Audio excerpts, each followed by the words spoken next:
Good evening, beautiful people. Happy Friday and welcome to Free Flame Thoughts. Today we have the return of a very special guest. Yeah. Excuse the smoke, you don't know the rituals. Yeah.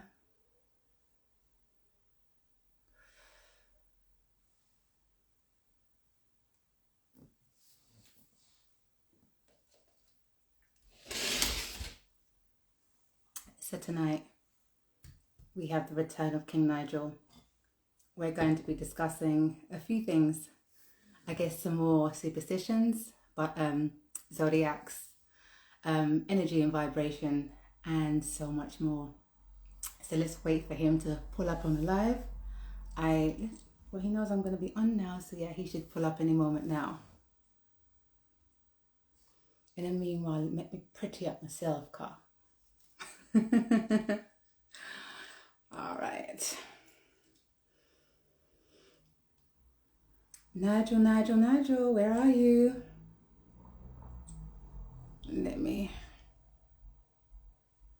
Hello. Let me go and find the guest.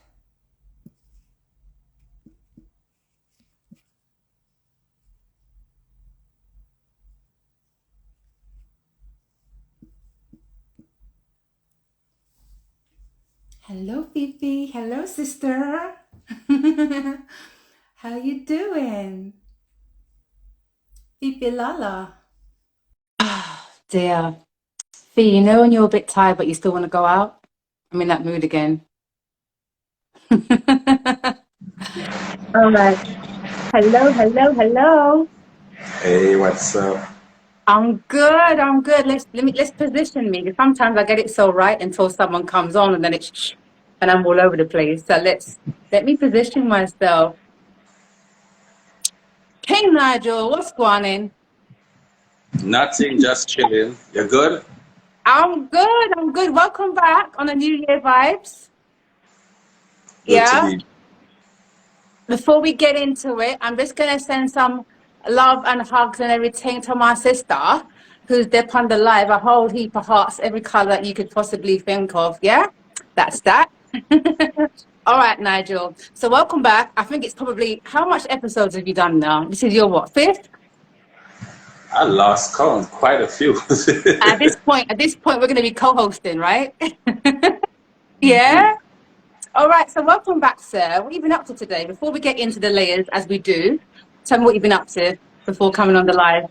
Did you go to the pub today? Yes, I did. Yes, I did. My favorite spot. Yes, I did. Because I know you're like, I know I'm talking to Silver today. I'm not going to go to the pub. So I said, I wonder if he's gone to the pub today. Well, I make sure I limit myself, and I only had beers and some bottled water. I didn't have any rum because I had a rum. Well, you know, we If I said had, that next time we're going to have to turn up together and get a bit wavy on the live together. Next time you have your rum, I'm going to have my rum. Yeah, my gin with a little kick of rum in it. But anyhow, the camera lock off, you know that I've lost it. If hat fall well, off, it's a wrap for I that live. I have some rum in the fridge, so we can start right now if you want. Yeah, but that's not fair. I don't have my rum today. So you can have your rum, but next time we're going to be drinking. Go and get your rum, but next time we're going to be drinking together. Yeah? Your rum, your smoke, whatever you want to do. You know how it is on this live, yeah? All right, so because you've been there so many times, I don't think you wanted me to take you from the top on the warm-up zone. But what we can do is refresh viewers that may have not seen you a little bit about you, yeah? So how about I start the intro and you can weave in and out of what I'm saying. So guys, this is King Nigel. He's a spiritual advisor. He is a self-confessed, am I allowed to say this? Reptilian. Yeah, right. Self-confessed reptilian. A lot of people that have seen your videos, from my side, are quite fascinated about you in terms of is it real, is it not? It's got to a point where I've had to speak to two people in their inboxes, told them they wanted to invite you on the live. I told them you're not for the faint-hearted. I told them to be mindful, and they messaged me back saying, "I think I've chickened out. I don't think I want to have him on the live." Yeah, because they wanted to see whether you can do all these spectacular things for Pappy Show. And you know we don't play spirituality for joke. Yeah? So people are quite fascinated about you. So yes, Nigel says that he is a reptilian. He's able to shapeshift and all sorts. He works with the light and the dark in terms of magic, and he is not the regular guy around the corner. Put it that way. Nigel, if I filled in quite a bit. Yes, perfect. Yeah, and he has a son that looks exactly like him Yes, I do. that I just discovered a few days ago. Yeah. All right. So today. And we've discussed prior, guys, anyone that wants to recap on what we've discussed before, it's been superstition, mermaids, magic, so much. We've covered so much, but there's still so much we can talk about. So let's get into it. Zodiac signs. I want to cover the myths, the rumors, everything. What's going on, Queen Maria?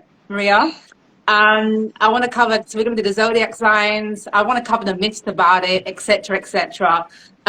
What else? Because right now it's trending massively on TikTok. Everything is who not to trust, who you should love, who you shouldn't tell secrets to, what zodiacs will spill the tea. You know, it's all of that. We're going to do energy and vibration. And if you're up for it, we can do some live readings. Yeah. And so much more. So where would you like to start? You take over. You're an old guest. Well, let us start. Let us start with energy and vibration. Everybody All can right, relate. go for it. Let's do that. What's the energy tonight? How are you feeling on this live? What vibe are you getting from this and from me today? Let's start there. Your energy is like very happy and excited right now. I'm always excited to Like speak to you. I realize that it's like you get so super excited. Like you're I like, get what? excited. Is he joking or what? Spirituality excites me. That's what else? What else should excite me in this way? Tell me, other And than it's like every exotic time pleasure. every time when I say something strange, she's like, Bumba Ross. And I'm like, wow. And she, you know, I see her at the backside.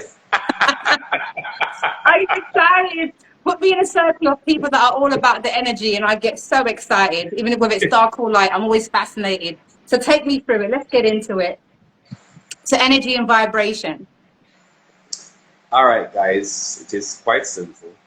Mm-hmm. Everything on this planet have energy. The Mm-hmm. plants, the animals, the weather, the stones, the crystals, everything.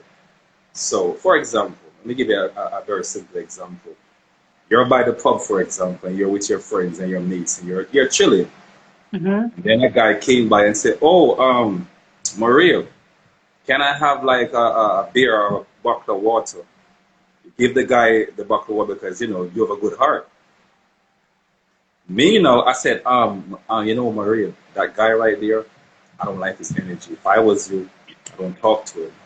You know, say, oh, Nigel, you're being too negative, and I'm gonna talk to him. You know, he looks like a okay person. The guy asks for a ride to go by Birmingham, for example. You're driving, going to drop the guy off. Within 5 minutes, your car tire puncture. You crash your Mm. car. You wonder what the hell is going on, like some kind of bad energy or bad luck. You don't realize the guy do have some bad energy and some dark spirit is in the guy, and his energy is making you also have bad energy. And then you're like, wow, you know, I guess I should have followed Nigel instruction. The guy really is bad luck because energy is not good. So you have to be careful the people that you associate with, the people you work with, even your classmates, even your neighbors. Sometimes they come around you and your whole entire day is just a mess. You wonder Mm-hmm. what you wonder what I did. Did I upset some ancestors? Did I do something wrong? It's not your fault. You Mm-hmm. chose to be with the wrong person because the energy is not good. And that is something I've observed in a lot of people. And a different example, you're a Mm-hmm. business owner. You have a clothing store, for example. Mm-hmm. A guy comes in from Nigeria and said, oh, Mr. Powell, I would like to give you some clothes and some stuff. Sell my stuff for me and you can take half and half from me. And then you call me and say, Nigel, this weird guy from Africa said will sell some clothes and I can get half his money. And I'm like, no, I don't like his energy. Be careful. But you want the profit because you're thinking, oh, if I sell his clothes, I get half. The next day you open your store and to your surprise, every client that comes in, all they're buying is just the guy clothes. Nobody ain't buying your stuff. You're like, what is going on here? Everybody's only buying the guy clothes. They're like, this guy from Nigeria is so lucky. He's not lucky because he already did some rituals and spells to ensure that only his stuff will sell. So his clothes have an energy that attract clients, and your clothes ain't gonna get nothing. Bad energy. So when it comes to my bad. Just so I can home in. Hey Ava, how you doing? Welcome. Just so I can home in on that one part, in terms of doing rituals to improve, or should I say to manipulate the mind of customers, because it's not natural, yeah? I remember we spoke about, just touch back on this, about, you know, whether you go into an Asian shop, Chinese food shop, and you said there's always certain symbols, whether it's, what did you say, was it a candle, was it water, that yeah, you all right. encourage people to be buying and buying and buying? Yes, when you go to most Chinese place, in their language, it's called feng shui. They have certain items that make the environment more nicer, more relaxing, and it also attract customers and attract luck. So you may walk inside, you may see a Buddha, for example. You might see a fountain, like a water, beautiful water fountain. You might see a red dragon. You might see a little snake or symbol. But those items, it draw in luck and customers, and it make you feel comfortable. Even in my house, I have certain pictures. I have a black mirror by my bed. I Yeah, we're have going to my, talk about that. show you something. I got my, can move this, let me get up for a second. I got my dream catcher right here, see? Oh my God, I was going to talk to you about that. I'm glad you mentioned that, but go on. I'm definitely going to speak about dream catchers. I got my dream catcher here, so when I sleep, my dream catcher catch my good dreams, and I can get more money, more clients. So you believe that particular object captures your dreams? It does, it does, it does. And you put certain items in your house, make you feel more happier, make the energy in your house feel more comfortable, more relaxing. I just think dream catchers look beautiful personally. I don't know if I'd put the entire, you know me, I've got to believe in my own power. I don't like the feeling of having to depend on stuff to orchestrate me. Of course, there's going to be stuff we have to, you know, it's universal law.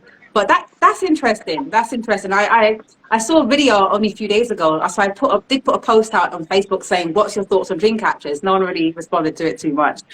But one of the ladies was speaking about it, and she was saying before she turned to Christ, before she got into the church, she had all these objects, you know, chakra pictures and all that kind of stuff. And she was saying that her mum made her dream catcher when she was younger, and that she was always told not to touch the middle of it because all the bad dreams will be released. What's your thoughts on that? Give me a second. I got something in my Me too. My left one. my But left it's my eye too. mascara.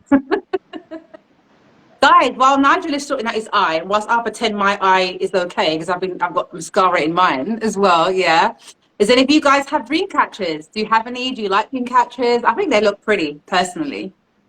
But whether I believe, remember, belief and knowing is two different things. I would have a dream catcher probably anywhere in my house, not necessarily a bedroom, but what's your thoughts, guys? Nigel, come back. You're buffering. Ooh, if we lose you, just rejoin the live. Okay, guys, am I buffering? Let me know. Can somebody send any symbol in the comments box or put a heart? Oh, you're back. Okay. You're back. Okay. So, all right. So we were touching on dream catchers, and no one really said much about dream catchers, but okay. Going back on energy and okay, before I go back on energy and vibration, let's see what Maria had to say. Maria, are you changing on me today? How you got small letters today? You normally do caps for me. What's going on, girl? Thank you for saying I'm clear. Maria's giving me small letters today. Yeah, they are beautiful because I saw purple ones I want for the kitchen, but then I'm very funny with objects. You know what I mean as well, but they are very pretty. You know, very pretty. Yeah. So let's go back on the energy and vibration. Let's sit more on that as we give more examples. You know, you were saying that you could say to a friend like, I don't like the vibe of that person. Interestingly enough, unless someone is I guess, a real reader in that sense, and you're a reader in that way, I wouldn't recommend that somebody subscribes to somebody else's feelings. That's really important because what don't vibrate with me is based on me, but they may be great with Maria or you. You understand? There are some people that my spirit don't take them at all. And guess what? It doesn't mean that they're bad people. We have to really be fine-tuned on this, Nigel. Yeah, there are going to be people that has just bad intentions, and you feel it. Okay, but then there are people where they don't have bad intentions. You just don't vibrate and align with them, and they just not you. They're just not for you. No matter whether they value the world, you don't take to those people, and something will occur to confirm that. But they may be great with my sister. Do you understand? So I think it's really important to be mindful not to subscribe to other people's frequency and adapt that to your life. Because you've got a totally different path. Where that person may curse me, they may bless you because of who you are. So I think you need to be clear about who you are as a spirit. Do you understand? And so we know what portholes to close or open according to who. What's your thoughts on that? I agree. I do have some people that no matter how I try to show love or kindness, my spirit just cannot mesh with them. And I know for a fact it's two main reasons. For me personally, I don't like certain zodiac sign. I will talk to you, I will be, do business, but if I were to bring it to my home with my family, all right, for example, I'm not gonna lie to you. When it comes to Aquariuses, Sagittarius, and Aries and Cancers, my spirit don't like those signs. Like but me, my sister's gonna jump you right now in the live because she's a Cancer and I'm a Taurus. What's popping? What's popping? Yeah. Tell us that's what we're going to talk about. So let's move into that now then, yeah? And I can resonate with what you're saying. So share your views, and I'm definitely going to share mine and mirror yours as well. So go for it. So what is it about those star signs? And be brutally honest. What is it about it for you? When it comes to Aquariuses, it is very personal because my mother is an Aquarius, and my mom and I have a very, very bad relationship. Okay. And then no matter how I try to bond with Aquarius people, it's like they're very disrespectful. They are very feisty. They don't value your opinion. It's like no matter what I try to say to them, it's like they think I'm stupid and they're smarter than me. So I'm like, something, forget it. I don't have to deal with you.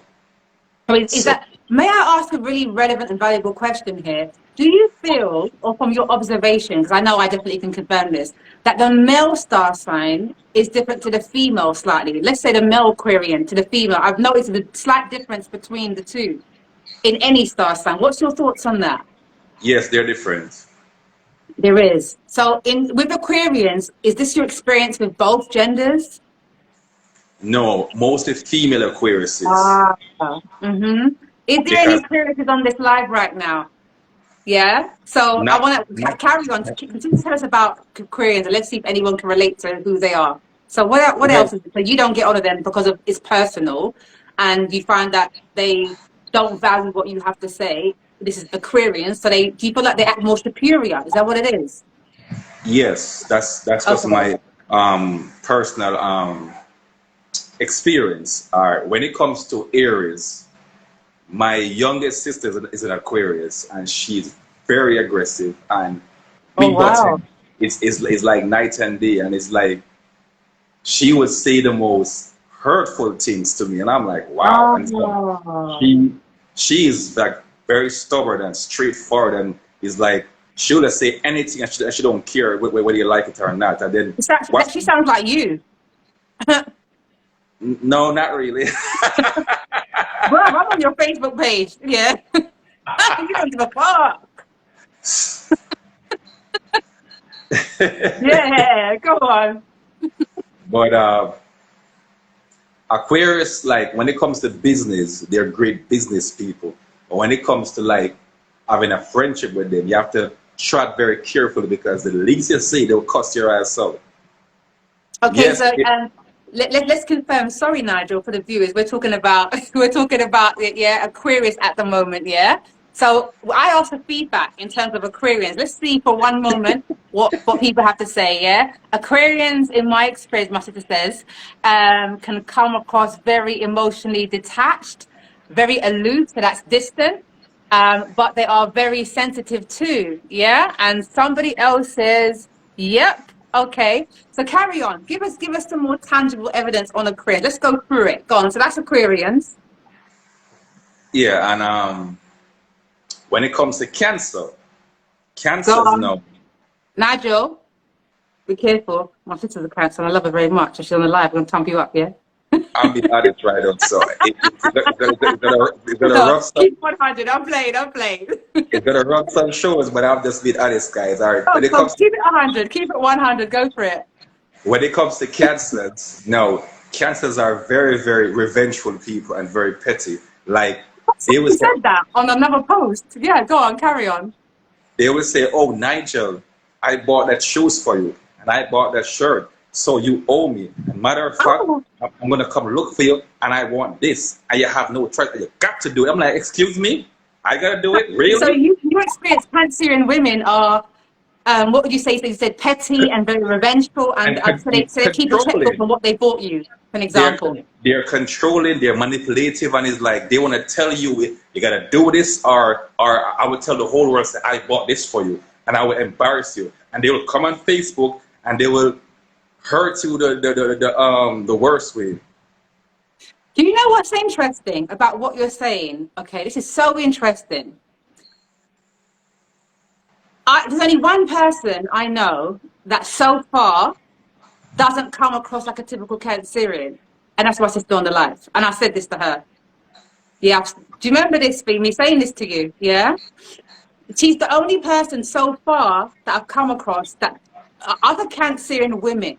I have a long history of Cancerians, both male and females. I have a heavy history with them. Okay, so with the females, every single one of them, the initial thought I get about them is okay, pleasant, just pleasant.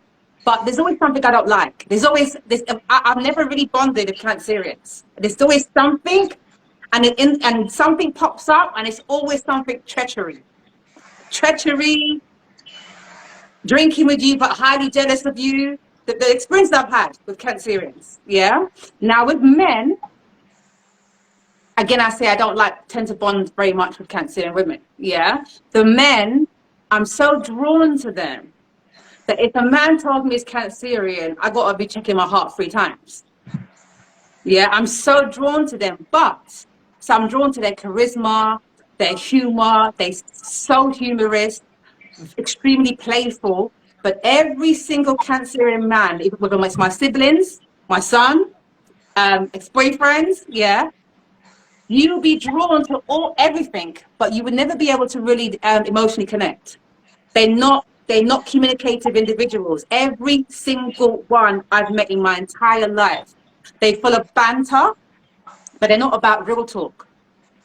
Which means everybody can talk, Nigel, until it's time to really talk. Which means when it's turbulent times, when we're not happy, having happy times, can we really have an adult, emotionally intelligent conversation? No. So Cancerian men, I feel like struggle immensely with communication. Every single one that I've ever known in my life. What's your thoughts on that before we go to BB's comments on Cancerians? Well, when it comes to cancer men in my family and my personal friends, they're womanizers. They don't keep one Oh woman yeah, still. Yes, they're yeah. not loyal. Every single one of them. They're not loyal. Mm-mm. But they require a high level of loyalty, but they're not ever going to be able to give it to you. Yes, and it's like they don't express themselves. It's like they keep a lot of secrets. To I realize they're very they lie a lot and they're very secretive people. And I think it's really difficult, no matter how long you've known one. A lot of the time, are you okay? Yeah, I'm fine. They're not fine. You know, let's go to did Fifi beat you up in the comments box? Let's see. I see that. It's funny. Let's see. Let's see. All right. So she says, okay, let's see. But Cancerians are known for one thing, and every single post I've seen, they all say Cancerians are known to be crybabies. These comments are funny. Right? Let's go back. Let's start with Fifi. Fifi, is it true that Cancerians are crybabies? Because that is a notorious sign that every astrologist talks about, that Cancerians are crybabies. Is that true? Hang on. She says, "Oh wow, you really hurt them, Nigel." I think she's talking about Cancerians. Yeah, they are manipulative. They are manipulative. I will agree with that. Are you saying then that you are as well, in all honesty? Because I think everyone can be everything, you know, it's whether you are. So everyone can be manipulative if they want to, whether it's in a work environment or in your personal life. It's how you use it. I manipulate the system for my own good. It's how you use manipulation. You know? I love Maria comment. I know a Cancer man is a ass, lie like shit. But you know what? Most Cancerian men are fine as fuck. I don't understand. But when God made Cancerians, you know, he made a lot of them so beautiful. That's the problem. But then when they open their mouth, it's a wrap. I don't know. Yeah. So that's my experience. She says, yes, I'm one of a kind Cancerian. Multiple people do say that I am not a typical Cancerian. Okay. You are nurturers, yeah. But are you crybabies? We want the truth about that. Yeah? Cancerian men are not serious. No. They are no, but you're so drawn to them, you know? They are smooth operators. Yeah. They don't like conflict. Okay. Who does really, do you think? Because I don't, but I'm about it if it comes. They are emotional drama or Cancerians, yeah? Okay. Okay, Campbell says they are emotional drama. Yes, Cancerian men are womanizers. Okay, 110 agree. All right. Yeah, and then that's Maria's comment, which you already read. She says, let's go back to Lipsy. Not in your case, I'm not a crybaby. Okay, then you're one in a million. But every time I hear them read these horoscopes, that's all they keep saying. She says, I can be manipulative, but to get what I want, not to harm anyone. But I mean, come on. We can manipulate a person. It's to get what we want, but it is indirectly can be causing harm. Because let's say, Nigel, I manipulate you with my ways. You're not feeling physical pain or maybe emotional pain, but I have really put some kind of spell on you indirectly. Even if I'm batting my eyes, it might just spellbind you. You feel me? Yeah. Sorry, wifey. I know you're married now, but I'm just saying an example, okay? I know. Yeah, as an example. Okay. So, all right. So that's Cancerians. Go on. You said Aquarians, Cancerian. What's the other star signs you don't like? Okay, Taurus. What about me? Have it. Let's have it. Taurus. Go on. Keep it 100. All right. They're stubborn. Go on. Taurus females, they're very stubborn. That's their downfall in life. All right. Mm-hmm. And they always love the worst men. They have the worst when it comes to relationships. It's like they try to find the good in everybody, but we will see that they are dating some jerk. And she's like, oh, but although he sells drugs, but he's kind. I'm like, but he's a Can I ask an honest question? This is a really important question. It's not me defending every Cancerian woman, but it's really important that I ask this. Do you know different calibers of star sign people? Because that can also be something. Because if you've met a high valued woman, you may find that in other eras she's not like other women. Make sense? If you meet all hood rats, they're gonna all be the same. Dating guys with drugs or whatever it is. So what's your thoughts on that? Or is it just no matter what kind of woman she is, she still, in your experience and observation, dates the worst men or wait the worst women or men?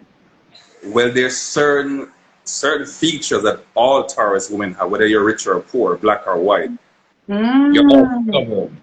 That's point blank. You're What's the stubborn. definition of stubborn? Because that is a trait that every astrologer has ever said. That's the one thing that they always say. So I want to know what your definition of stubborn is. When I look at myself, and I've been told that directly, yeah. But when I look at why people would say I'm stubborn, this is the God's honest truth. Whether it's my brother, whether it's a partner, when I ask them honestly, what is it that's stubborn about me? They then say, okay, you're strong-willed. Because you see words, I think it can be misused sometimes. Like, okay, you're strong-willed. Okay, stubborn and strong-willed. Which one is it? And then when I look at what makes me strong-willed, okay, when your mind's fixed on something, you don't let it go. You just, And what I realize is when people have called me stubborn, it's always been in the midst where I've stood firm and they've been trying to break me down. I've always Well, noticed that. Think about that. So they call me stubborn, but what I realize is I've stood solid. Had I given in, I would have been misused, manipulated, and whatever else. well, you may be different, but one of my sisters, her birthday is May 3rd. She a Taurus, Okay. I'm and 27th for April. me and her grew up together in Jamaica. Went to America, got a lot of past, and I give her advice. She give me advice back and forth. But I've always observed if I said, "Oh, Nikki, I think you should do this," and she look at me, she's like, "Okay, Nigel, I think about it." And like 3-4 months after, I'm like, "Nikki, why are you so stubborn? I just told you something. Trust me, I know it's correct." And she just like, "Oh, guess what, Nigel? I like it this way and not that way." And then afterwards, few weeks after, she comes like, "Oh, bro, guess what? You were right. You're right about that because I was so in my mindset. I don't care what you say. I'm going to do it this way and it's my way. But guess what? I have to confess you are right." And I'm like, "You're so damn stubborn because you could have saved money and did this, but you just in your mind say, I don't care, Nigel. I want it this way. For example, I want a pink dress and only a pink." And I said, "No, get a blue or green." "No, I want pink." I'm like, "All right. But if you get the green." Are you hearing what you're saying though? Like, I'm hearing you. Again, I'm not trying to defend it. I'm trying to find reason for every star sign, yeah? But guys, let's assess what Nigel is saying. What it also sounds like is if they don't listen to your version, that makes them stubborn. And one thing I taught my son, and this is one thing, and my son stick bracken in ears. I don't know for how many years. In hard ears, yeah. But you know what I taught him from young? I said, whilst you are a child, naturally, it's down to you obeying what I say in this home, okay? But once you get into adulthood, I said to him, no matter who it is, your mother, your grandmother, whatever, it's better to get it wrong following yourself than following somebody else and still getting it wrong. I'm very strong on that, Nigel. So if you say, Sylvie, you know what? Do A, B, C, D. Maybe universally, I may have needed to go through that. If I follow you and my spirit does not feel what you're saying and I get it wrong, how dumb am I? I believe in follow your own spirit. I'm not going to be like, oh, because Fifi said I should, I'm going to follow everything because Nigel said. What about my own mind and my own thinking? Well, my siblings know what I do for a living. I can see the I don't think that future. should make no difference. That should make Well, no difference because whether your mother, your father, or your brother is psychic, you still have to have the creator still created everyone to have their own path. So imagine if I said Nigel's my brother or he's my father or my partner. I don't have my own mind anymore, but because Nigel reads, I'm going to do everything that he said. Could you imagine my life?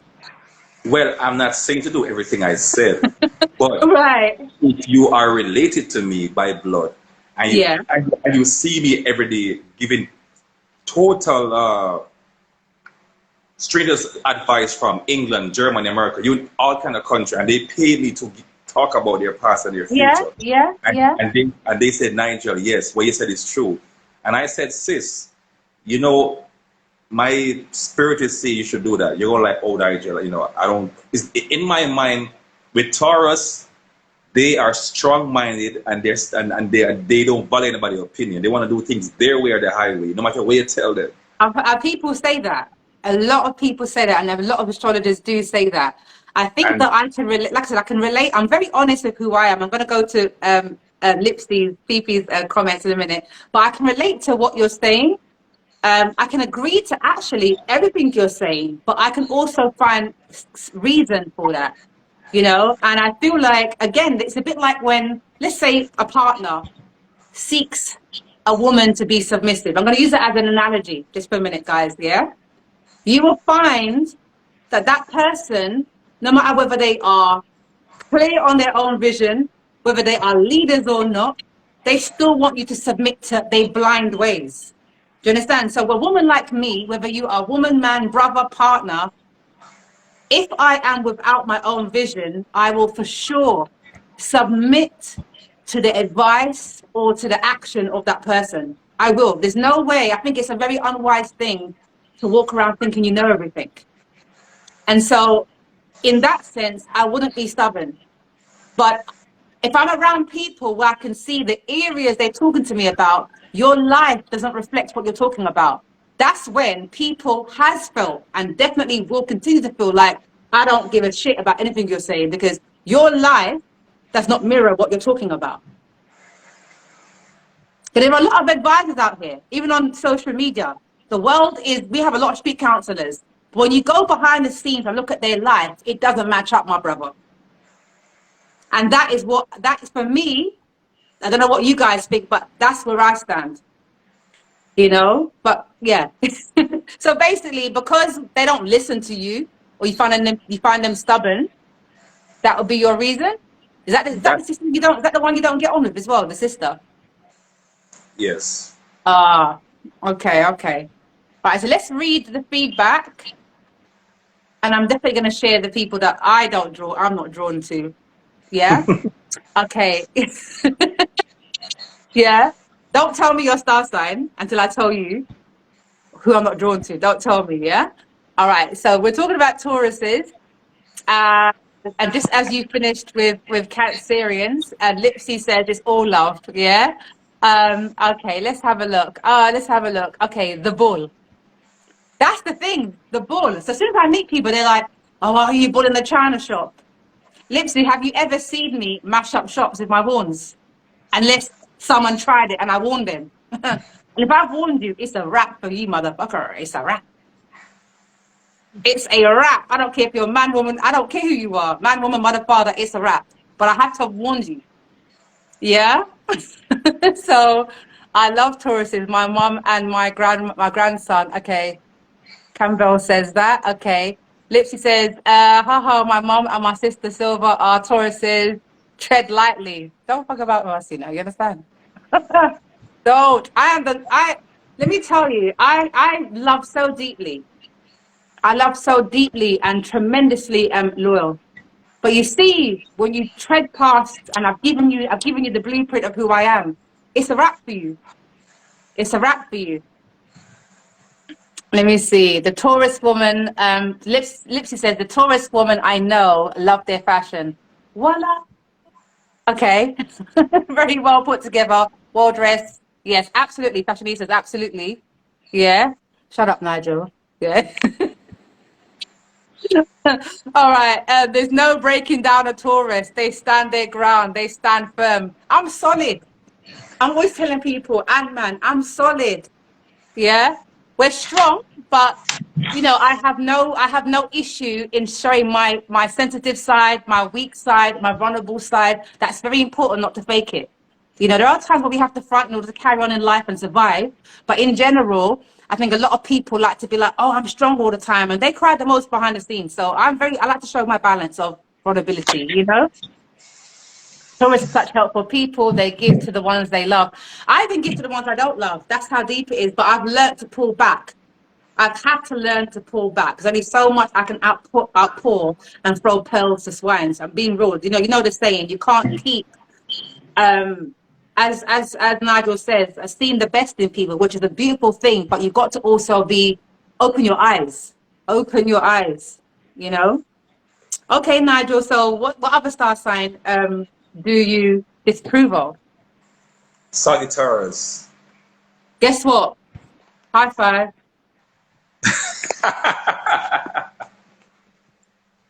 High five.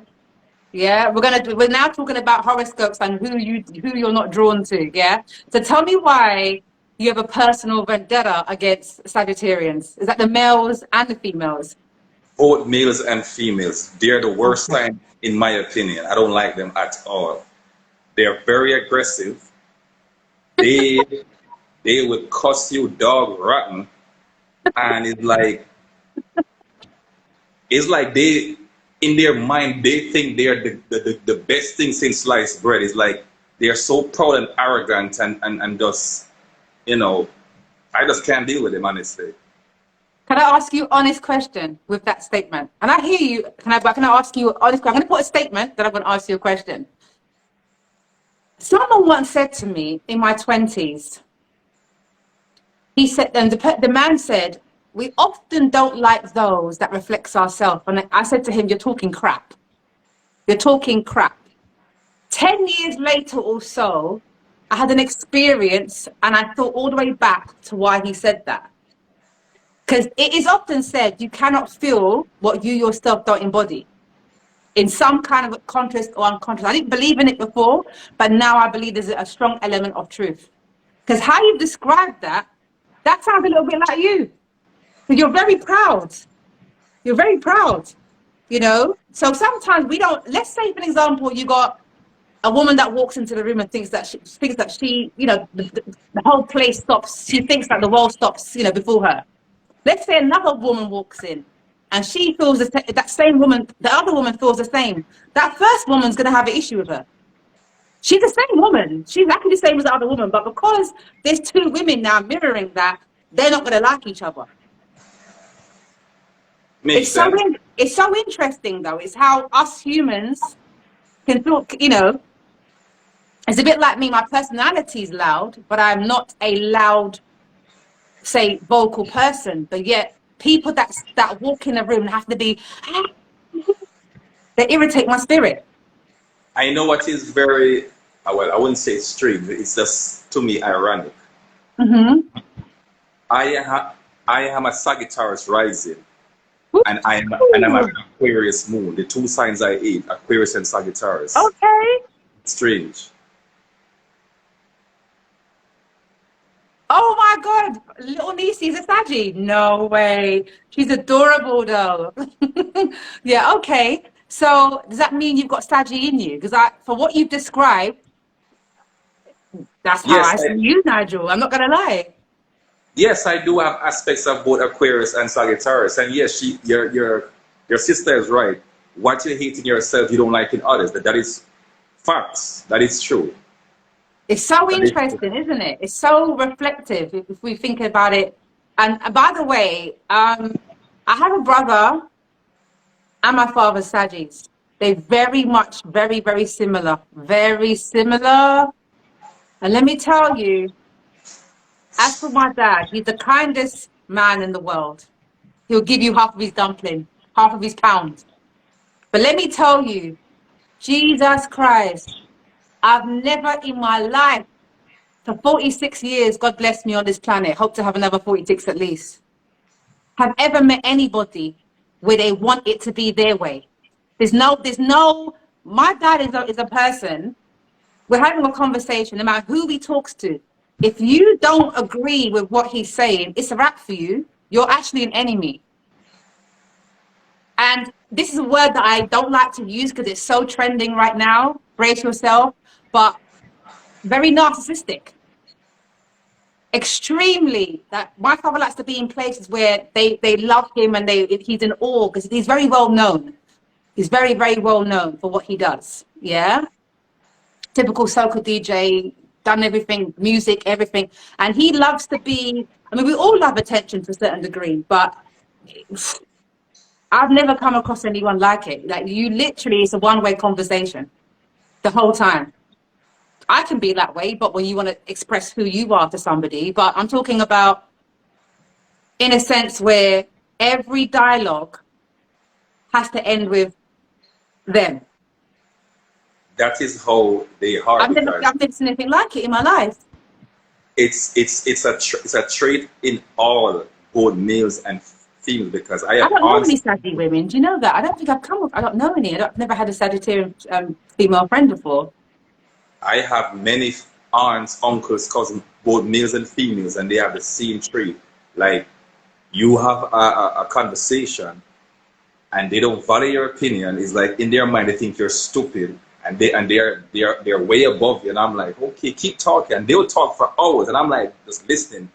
And then all of a sudden it's like, wow, Nigel, you're so good. I said, yeah, I'm quiet because obviously you don't give me time to talk. And if I say the sky is blue, you're gonna say no, it's pink. So why would I bother? And they love to argue, guys.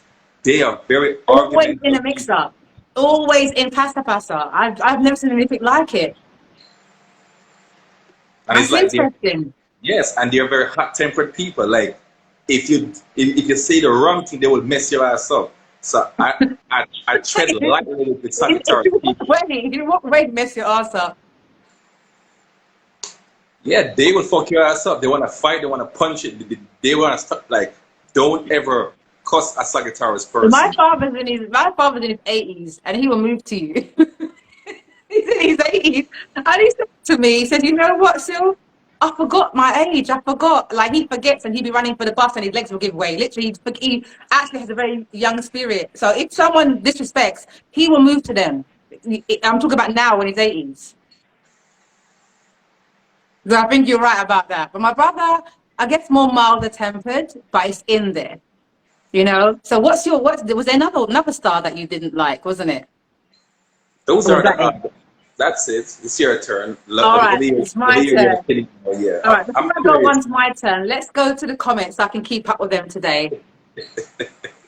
Let's see. Vanessa says, madness, only with God reason. Only with good reason, sorry, we will snap. Are you a Saggy, yeah?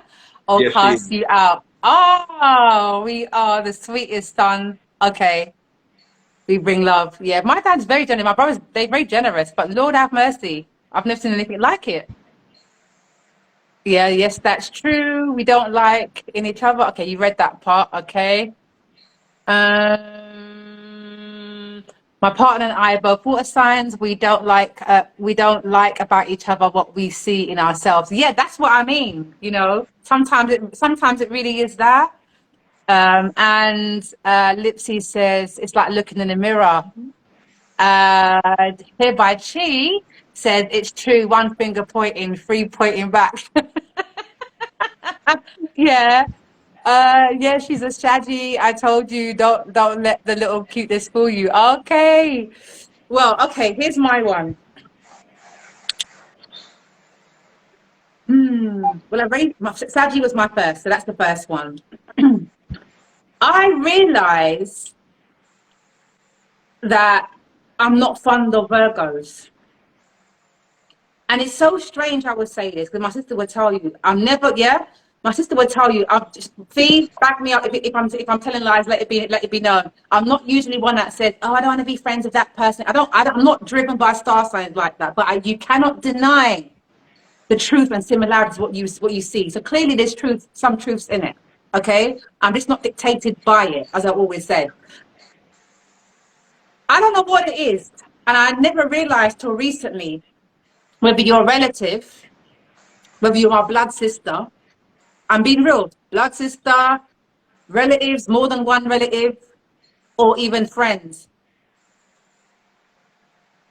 You like what you like because you see the fun side. They're fun, they're funny, they're vibrant, they're generous as to a fault. But there's a spirit, whether you've never witnessed it, it will come. You will see it. Yeah? That sits in the pit of me that says, oh, I need to feed you with a long spoon. You know what that means? Keep your arm's length. There's something about them. And what I realized most of it is they are very much, here I am, I've arrived. And it's loud and lavish and the world's, you know, it's all about them. But you tell them anything. You can't tell them about themselves. They are tellers, but they can't be told. Those are the worst people. The worst people are those who's vocal, got a lot to say, opinionated, like myself, but cannot be told when you are at fault or you've done something disrespectful. You can't tell them. Me and my sisters had one disagreement in our entire life of connection. We've not spoke for about 4 years. Now that should just be a reasoning, disagreement, and push on. You understand? But because you can't be told, and I'm definitely not that cat to be submitted to foolishness. I'm not the one, and she's not the one. She's gangster. She's gangster. You're gonna go for her. You better come ready. She's a military girl. No, literally from that training. Yeah.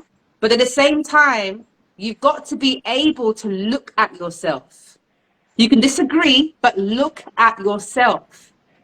And if you can't look at yourself and take, whether it's criticism or rebuking or scolding the way you would scold another, then we can never have a relationship. Whether you're a friend, partner, we cannot.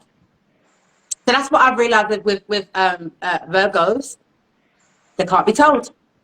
Well, as you should know, I'm a Virgo. Oh shit, I didn't know. It's making sense now. I'm joking. No, you said you're Virgo Saggy, yeah? I'm a Virgo sun. I'm a Sagittarius rising and Aquarius moon. Okay, So, okay. Yeah. I've never, there's always, maybe I gotta have more of a relationship with you to see that, but you come across as more Saggy to me than Virgo. but you are right about the Virgos. And I I have don't to, know about that. So I love them, but at a distance. Once we have that fuse and I see that we can't correct it because you don't have it in you to work on the correction of me, it's a wrap for me. well, I have to agree with that statement. I'm very Yeah. guilty of that. I love to give you my opinion, but I hate to hear advice from people. That is facts. That I can see in you too. Who else? Okay. Are you ready for this? Here by Chi. Leos. Yeah, Leos. I have had the longest friendships, yeah, with Leos. I'm talking about 20, 30 years strong. Not one even friction disagreement. That's how, like, multiple friendships I've had. We've never argued. We've never it's pure love, reasoning, and support. So I'm attracted to Leos, both males and females. I'm attracted to the energy. They're fun. Every Leo I've come across is always very spiritual, and I'm drawn to people who are like that. However, they cannot be told. Yeah, they cannot. This has been tested and proven. Again, I say, 2 specific friendships, friends for over 30 years. Silver says no to one. We've never spoke since. Are you hearing me? Yeah. Silver says to the other, you're always saying you're coming to see me and you don't turn up. You don't have the respect to cancel and reschedule with me. That statement has had me and my long-lasting childhood friend not speak for about 15 years. They cannot be told, but they're tellers who cannot be told. So because of that trait, every Leo I've come across, me personally, that's what I see. What's your thoughts?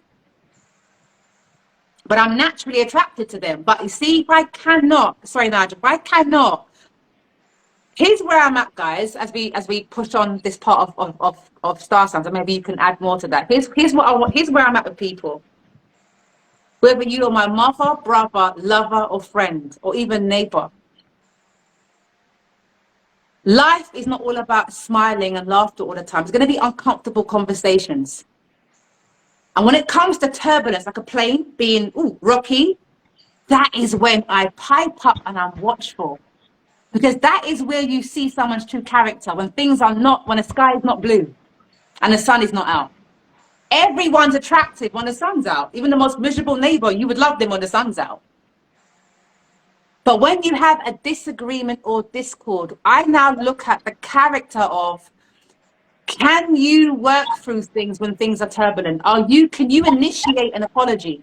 Or is it always going to be silver repairing? Because that is a wrap for me. I'm not doing any more of that for people. So that's what I find with a lot of people in these star signs that I've mentioned. There's no repairing because you have to be the one doing it all the time. What's your That is, thoughts? I agree, because the good traits about Leos, what I find about every Leo, male and female, they're very industrious and they're very loyal and they're very smart people. Oh, But yeah. their bad traits, as soon as you disagree or get them upset, they snap. They turn from 0 to 12 in a heartbeat, and they turn to monsters. So yes, I would tread very lightly with Leos because they can be good. That sounds like a Taurus, but the difference is I can communicate effectively. We don't play, but the thing is, when we say like someone snaps, I don't mind that because if something's happened and you disrespected somebody, I don't mind them, putting their foot in your ass, so to speak. But it's just a case of, guys, you should be life is not about life, and people call it negative. I hate when people say, oh, that's negative. No, no, no, no, no. I can't keep telling you how pretty you are every day and how handsome and great you are. There's going to be times where I've got to tell you about your ass. And as fine as I think I am, someone's got to tell me about my ass when I'm not moving correct. What makes me special to that? That to me is a true friend. If I can't tell you when your ass is out, or listen, I didn't like when you came to my house, and opened all my pots. You ain't paying none of my bills. You understand? I should have to tell you that without feeling like, are we going to fall out over it? And even if you're upset or we're embarrassed or we're ashamed, we should be able to discuss and move on and get stronger, not fall out because you've voiced how you feel about something that's offended you or whatever. That's the problem. Those are my star signs. Let's read the comments and you can tell us more about your expertise in horoscopes, and then we can move on to the next subject if you like, yeah? All right. What else have you got to say about star signs that maybe you can educate me and us a bit more? Oh, Beyonce's a Well, Virgo. Beyonce's a Virgo? Wow. yes, she is, and so is Michael Jackson. Wow. Jealous people? I think Cancerian and Taurians could be very jealous as well.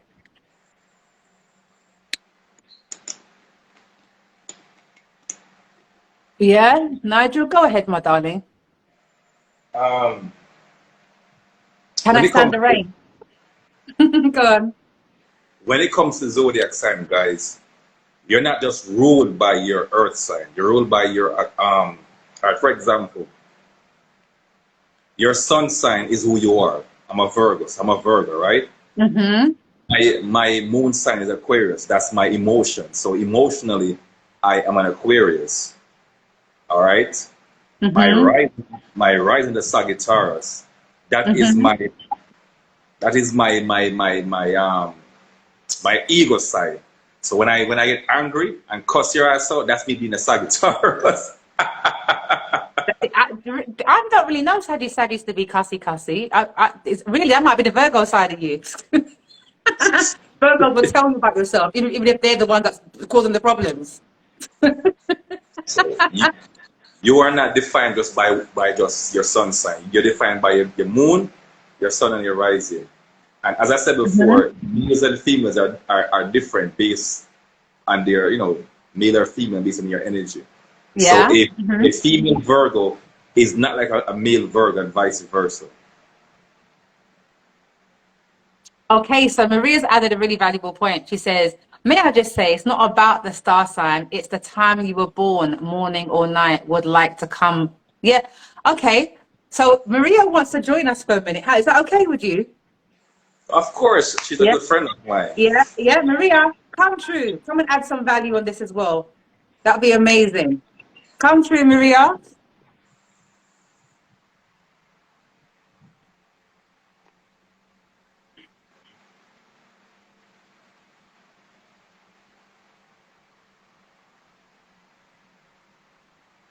Let's see. Let's see if I can come get you. I'm not sure. Didn't see a request. Can you have two persons at the same time on the live? Yeah, we can have four now. Oh, okay. If there's anyone else that knows about star signs, I know someone that knows a lot about star signs. I've just added in, but let's see. Okay, let's go, let's go, let's go. And do you know the last gentleman that was on here? I must tell Maria. He said that we look alike, me, Maria. Okay. Hey, how are you I'm gonna have doing, a go. sister? I'm good. I'm good. I'm in my. I just come out of the bar. We don't I just care. like We to love say. it. We love it. Be I, yourself. I just like to say I'm a Sagittarius. Oh, no The only way. thing, the only thing about me is that if someone messes with my head, I will cuss their ass. Well, we realize Exactly. that I will in the tell them about comments. themselves. You understand? I'm very straightforward, but apart from that, I'm very humble. I'm Hmm. very humble. I'm easygoing. That's the only thing about me, you know. I've But never if met someone one messes my saggy head, woman, so I've never had one saggy female friend. So I have no idea what the women are like versus the men. So that will be interesting. right, right. Another thing about what you're saying about different star signs. It depends on because I studied astrology and I've worked with an Okay. astrologer, Israel Ajosi. He's the president of all astrologers. He's a Ooh, Nigerian guy, so it would be good for okay. Nigel to go on a course with Israel, you know, because I studied quite a lot of it, and he's really good. Okay. The thing about your star sign, it goes by the time that you were born, whether you were born morning or night. Most people who are born at night find it difficult, more difficult and harder in life. They struggle much harder than if you're born When was in I the born? morning time. Morning or night? I Yeah. can't remember. Mm-hmm. Yeah, so Okay. it's important. That's why when I was a child, I used to ask my mother, and I don't know why I used to ask her, what time was I born? Was I think was I I was born born in, in the evening, not necessarily. So about I think it's about 6 in the evening. Would that make it? sorry? I was born, I think, 6 in the evening on a Tuesday, to my memory.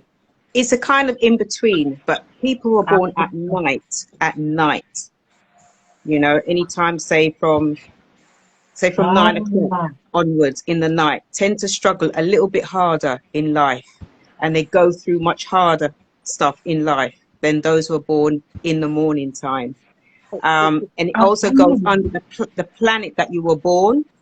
Okay. If you were to if you was to take a spiritual bath, like if I take a spiritual bath, the best time, the best day for me to take it is a Thursday because I come under the sign Jupiter. Oh, Do you okay. understand? Jupiter. So not like I'm not only like a Sagittarius, I'm also a Scorpio rising. So I've got a sting in me as well. That sting only comes out if I'm being messed about with. That's so interesting. This part I love as well. Like, and we can ask you, Nigel, what you think about that as well. Like, in terms of like the spiritual bath, first of all, talk us through, if you don't mind sharing, what types of herbs or stones do you put in your bath? Like maybe someone would like to hear how they can go about having a spiritual bath and why they should even have a spiritual bath. Let's start there. Give us a few tips on for those who are not aware, maybe. Um, is it me or Nigel's? Me. You, Maria, yeah. The best thing if you're advising somebody to have a spiritual bath, the best thing is Mhm. to give them a reading. You know, don't just Mm. say, "Oh, put blue." I mean, a lot of Jamaicans Oh, you like to know put about the blue. blue, yeah? Okay. I don't Mhm. do that. I did that once and it gave me an infection, a skin Oh, infection. I was Lord. in hospital for it. So I don't really agree with just, it's best to tell somebody to put some herbs in their bath or Mm-hmm. some sea salt, like Himalayan salt, Mm-hmm. um, some bay leaves, lemon and lime. You can Mm-hmm. also sprinkle flour. Flour Oh, represents the earth. I didn't know about the flower, really. The flour I use is gluten flour.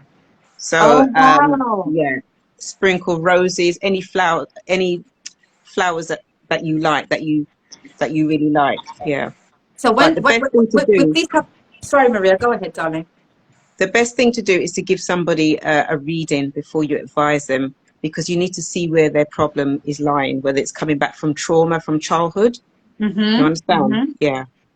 Yeah. I mean, in terms of like, that's I guess it's one really good piece of advice and aspect to it. But on the other side, someone may not necessarily, like for an example, me, I may have gone through nothing at all, whether it's the year or the 6 months, but my spirit will just say randomly, it could be a funny time of day. If I'm in, it'll be like, you know what? go buy some herbs. And now I don't question it. Before I'd be like, but why? I don't have to have a, I'll just go, whether it's the mint, whether it's the rosemary, whether it's the lemons, or randomly I'll just shower with lemon, lime, whatever you want to call it. So I don't always have to always have a No. situation. Yeah. But there is times where I've had a situation. I'm like, you know what? Bring up the weapons. Let's go and have a Yeah. bath. Yeah. The thing You about know? spiritual bath is when you tell somebody that they need to have a bath, that they're frightened because you mentioned the word spiritual, so they think, oh, something's going to go wrong with me or something like that. So, some people are just stubborn that way. So you may have, like, if I've given people readings in the past and I say to them, okay, then set yourself a bath before, put some lime and lemon in the bath and say a prayer before you get in the bath, or when you get in the bath, as you sit down, smile. Oh, I wow. gave I I haven't heard gave of that one I gave before. I gave a reading to two well-known singers, and they did it, and Mm. they felt different. They felt the big difference within themselves after. Wow. Mm. Do you ever place any crystals or any type of stones in your bath, or just the Yeah, herbs? amethyst and the pink stones are good to put Hmm. into the baths. Yeah, some of the black stones as well. Not all stones I would say put in a bath, but go with your intuition, because Yes. when you're picking crystals, when you place them in the palm of your hands, you're supposed to pick up an energy, what flows with you. And also when Hmm. you bring them home, you're supposed to wash them in salt Mm. and cleanse them with sage or whatever you feel to sage them with. Yeah. I'll just say this, and I'd love to hear what Nigel feels as well. I'll just say this. Anyone that knows me, I've said a million times that I've never yet bought a crystal up until a week ago. Mm. Yeah, I've been given crystals before, and when that friendship ended, I disposed of those crystals too. Yeah. But I've never, ever, ever been drawn to say again, oh, it's everyone talking about crystals, let me go get it. My vibration has to be, there's got to be a message in it for me, not because it's someone said, unless someone Mm. said, you need this because, the healing. But I've never. Anyway, I've said before, for the last few years, each time I pass certain stores, I'm always attracted to this black rock. Didn't know what it's called, know nothing about it, Maria or Nigel. And I said, right, that's where I'm going on to. This is where I'm going with this. Yeah. Okay. Okay. And I said to the man, what's it called? What's it called? And I'm like, I'm not really into the crystal thing, but listen, every time I see this black rock for the last 3 years, I'm attracted. And I said, you know what? Something said, it's time. And I bought my first was it obsidian. Mm. Last week, I think Saturday, I actually went out to buy it, a nice big rock. Now, I've never been told how to charge, wash, or whatever, but intuitively, I brought it to my sink and I squeezed lemon on it. Mm. Yeah, and if it's lemon or vinegar or lime, whatever you use, but I use lemon and I washed it like that. But yeah, I've Mm. never been told that you should wash your rocks, but intuitively, I know that lemon and lime breaks through a lot. Yeah. Yeah. Nigel, Mm. what's your Mm. thoughts? Let's go back to the spiritual bath before you show us your black mirror that you've engraved the number 7 on. Yeah? Well, let me go back to what she mentioned about being born in day and night. Yeah, go I back to that. I was born after midnight. I was born in the night. And Ooh, I have to agree with her 1,000,000%. My really? life Yeah. my life has been Mm. very difficult, has not been easy. Yeah. And I have observed my younger sister Nikki, she was born after 6 in the morning. And her life is Wow. very easy. Very, very easy. Mm. Like I would struggle to get $3. And she would go on the road and a million persons give her 10, $20. And I'm like, what the hell is going on here? So Yeah. Wow. that part Yeah. is true. Yeah. That It part is is very, very 100% true. true. I was born in the night, 3:30 in the morning, and I've had a hard time, believe it or not. And I think my life has only changed Wow. when I turned 55. I'm 60 now. My life changed when I turned 55. Things are Well, better now amen than to it was. that. So, Maybe me too, even though I was 6 p.m. Maybe that could be the reason. It's very interesting. I'm glad you mentioned that. yeah, I've got Okay. two grandchildren, and my grandson, he was born 6 a.m. in the morning. My granddaughter was born at 5:30 in the evening, and so far, touch wood, because my grandson is 18 and my granddaughter, she's 21. So their life, touch wood, they're very upbeat children and they're very happy-go-lucky. They're not having any struggles or anything like that. But bear in mind, my granddaughter, I raised her for the first 7 years of her life because her mother was suffering with depression. So yeah, yeah, I'm glad that you were present. Okay, thanks for yeah. sharing that. Stay with us. Stay with us for a moment. Nigel, Okay. continue on. So you relate to what Maria is saying in regards to the time. Sure. Me and Maria have been friends like from I think 6-7 years, and we have Oh always, wow. yeah, good friend of mine, and she always give me ideas, and I give her ideas as well. And That's to good. elaborate on the planets, I was born on Monday. I'm ruled under Mercury. That's my planet. So Right. when I do my rituals or certain spells, I always do them on Monday because Monday is my Monday. That's right. so That's Monday, right. I'm ruled by Monday. Wow. Yeah.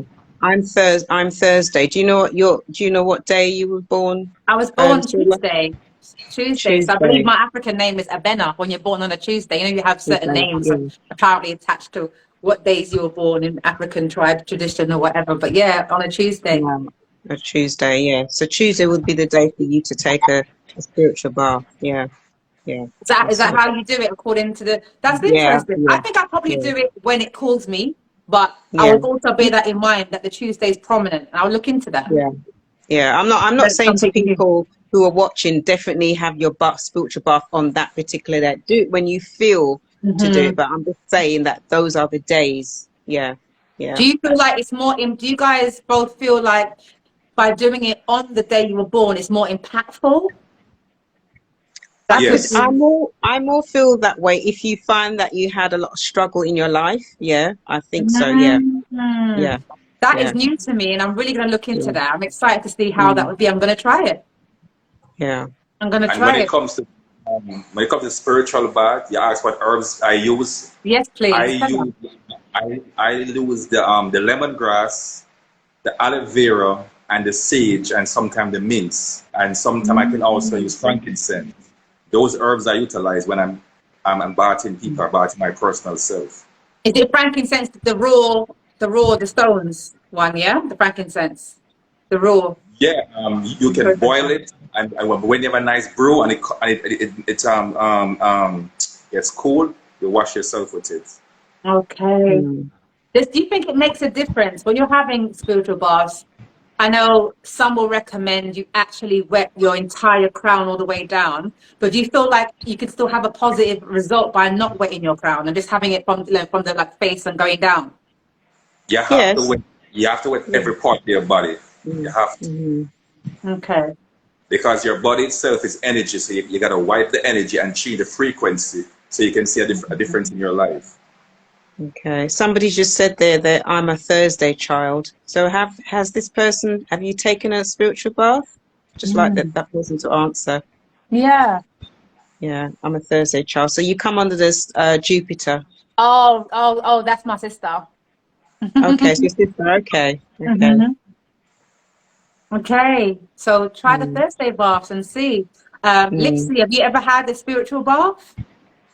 You know, and that can mean whatever it means to everybody. Because some people have their crystals in there, whatever they want to have. I actually love a flower bath anyway, whether it's flowers, petals, and I like to put the green stems in there and some stones or whatever. And I just feel really, really, really lovely, mm, reinvigorated, you know. But so Nigel, yeah. tell us about, sorry, Marie, can I say something? No, no, no, no. Oh, Yeah. okay. Nigel, show us your you call it a mirror. Yeah, show us your Yeah. mirror and tell us why you. It's not. Is it a mirror, Nigel? It's a. Well, let me show And you. tell us. Yeah, show me.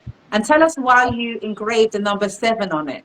All right, let me spin this around. Let me see. Mm-hmm. All right. This is near my. Ah. Sorry, Nigel. Pause for just 1 second, my darling. The Lipsy. Do you understand that you've done it, and that's what I mean by intuitively, when no one's necessarily told you, but you actually perform spiritual acts without even knowing that's what you're supposed to do. So you've done that without even knowing what it really was, but intuitively you felt like it was something you needed to do or should do. or have done. So that's great. Sorry, Nigel, go ahead, darling. It's your mirror. Show us your stone. Yes, I was saying that, like, when I'm doing like certain rituals, as everyone's supposed to know, your phone, your TV, a mirror, they're portals. You can bring in spirit Mhm. and you Let's can talk about send out that now. spirit. Let's move on to that part now. Go on. So Hmm. this mirror is a very important mirror because what I do, it's right beside my bedside, so I keep spirits in here to protect me when I'm sleeping. I keep a Why glass why of why is it, why is it black? okay, black Like you call it a mirror. Why is it black? black is a very strong energy, and black reflects. Like it can reflect and Mm-hmm. it can receive. It do both pretty much. So Okay. anyway, I can put a spirit in this mirror right here at night, and when I'm sleeping, if you send some bad spirit to harm me around my family, the mirror change color and warns me. Has that ever So it, happened to you? all the time. So whenever something is close by that's evil, it change color. So it, it What color does it change to? it can turn to purple or blue. It change colors all the time. And And that's sometimes, based. Go on, yeah, my darling. Go on. and sometimes you might like see a small hole in there, like a portal. So No. it's pretty Oh. interesting. And is that because you've actually you put something on it? You've done something special to this mirror, shall I Yeah. say? Yeah. All right. And I therefore, I is got my that Florida Florida water. water? Yeah, so I put my Florida water on it, and I put a few other. Let me show you Mm. a personal stuff though. No, we loved it. This is why people come to this. Whenever I say Nigel's coming on, people know. They All just, right. so I'm loving that Maria's here This as is well. I'm really called enjoying it. Dragon's Blood. If you know what this does. Hang on a minute, Okay. Maria. What did I tell you today about the dragon's blood sage I've got? I bought I I bought I've got one. I bought a you know I dragon's blood told you sage. which It's is a red sage. I bought Frankincense. mine, Dragon Blood Got my today. Did frankincense. you? I bought one today, Dragon Blood, the incense sticks, yeah. Oh, the Got incense my sticks. lavender. Yeah, yeah. Mm-hmm. Got all my herbs Right. and my stuff in there. Nigel don't ramp, you know. Got my rosemary. So Nigel all don't these, ramp. and I got my special stuff. I ain't gonna call it one of the live. This is a very special one. Yeah, Yeah. that's the lethal one, yeah?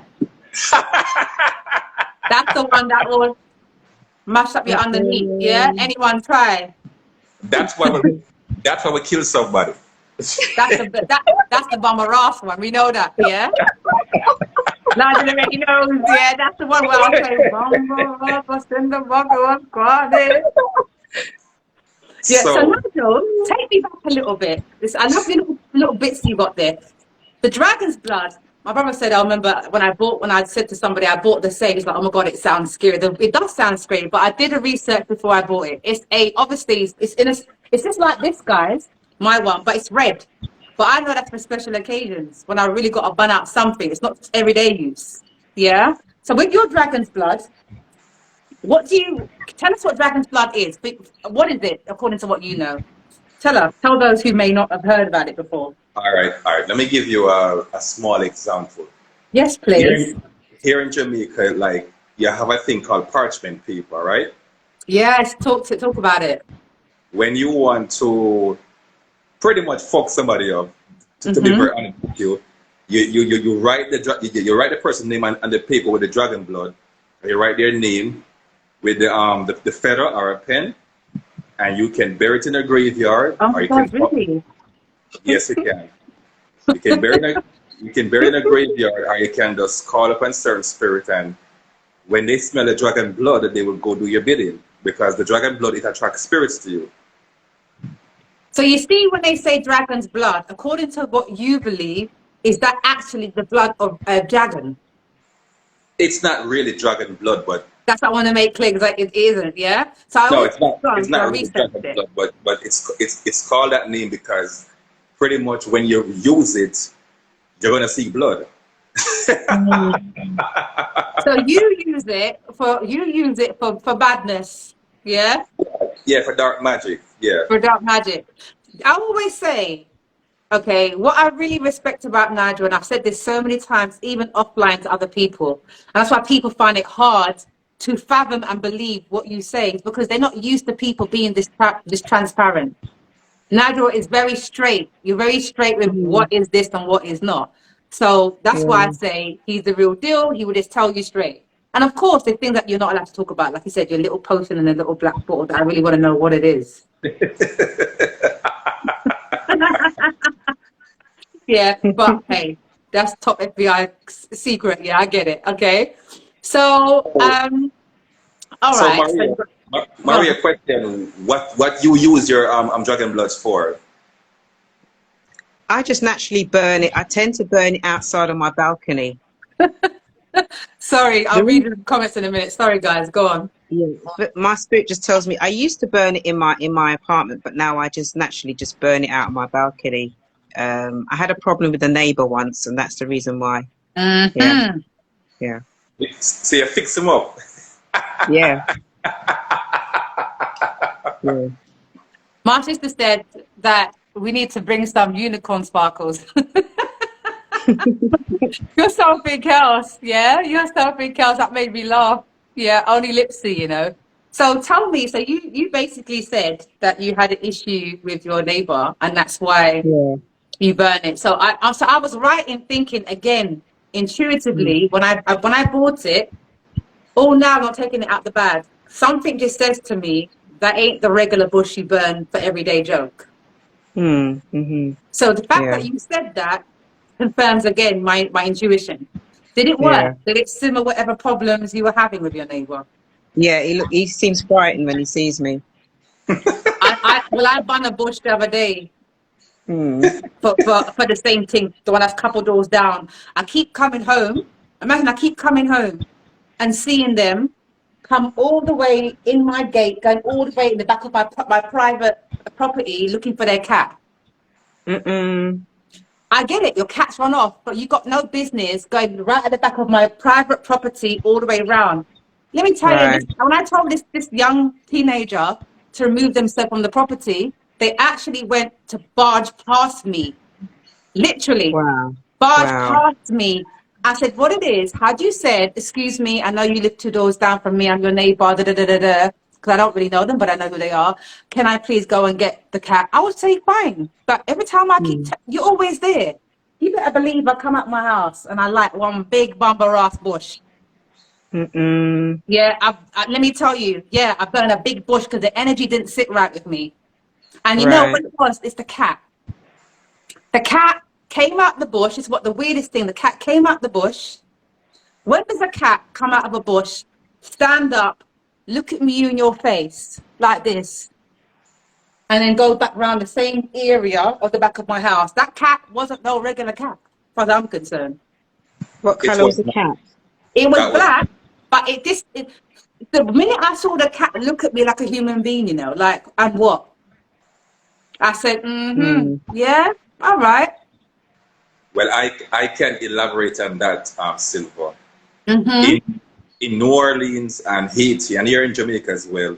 Yeah. We when we do voodoo, because I do the same thing with a black Yeah. cat. Mm-hmm. I can put a spirit in a cat and go by your house and I can Mm-hmm. spy on you and I can harm you or harm your children. So that Mm-hmm. neighbor obviously had some hidden agenda with you why that cat was in your house.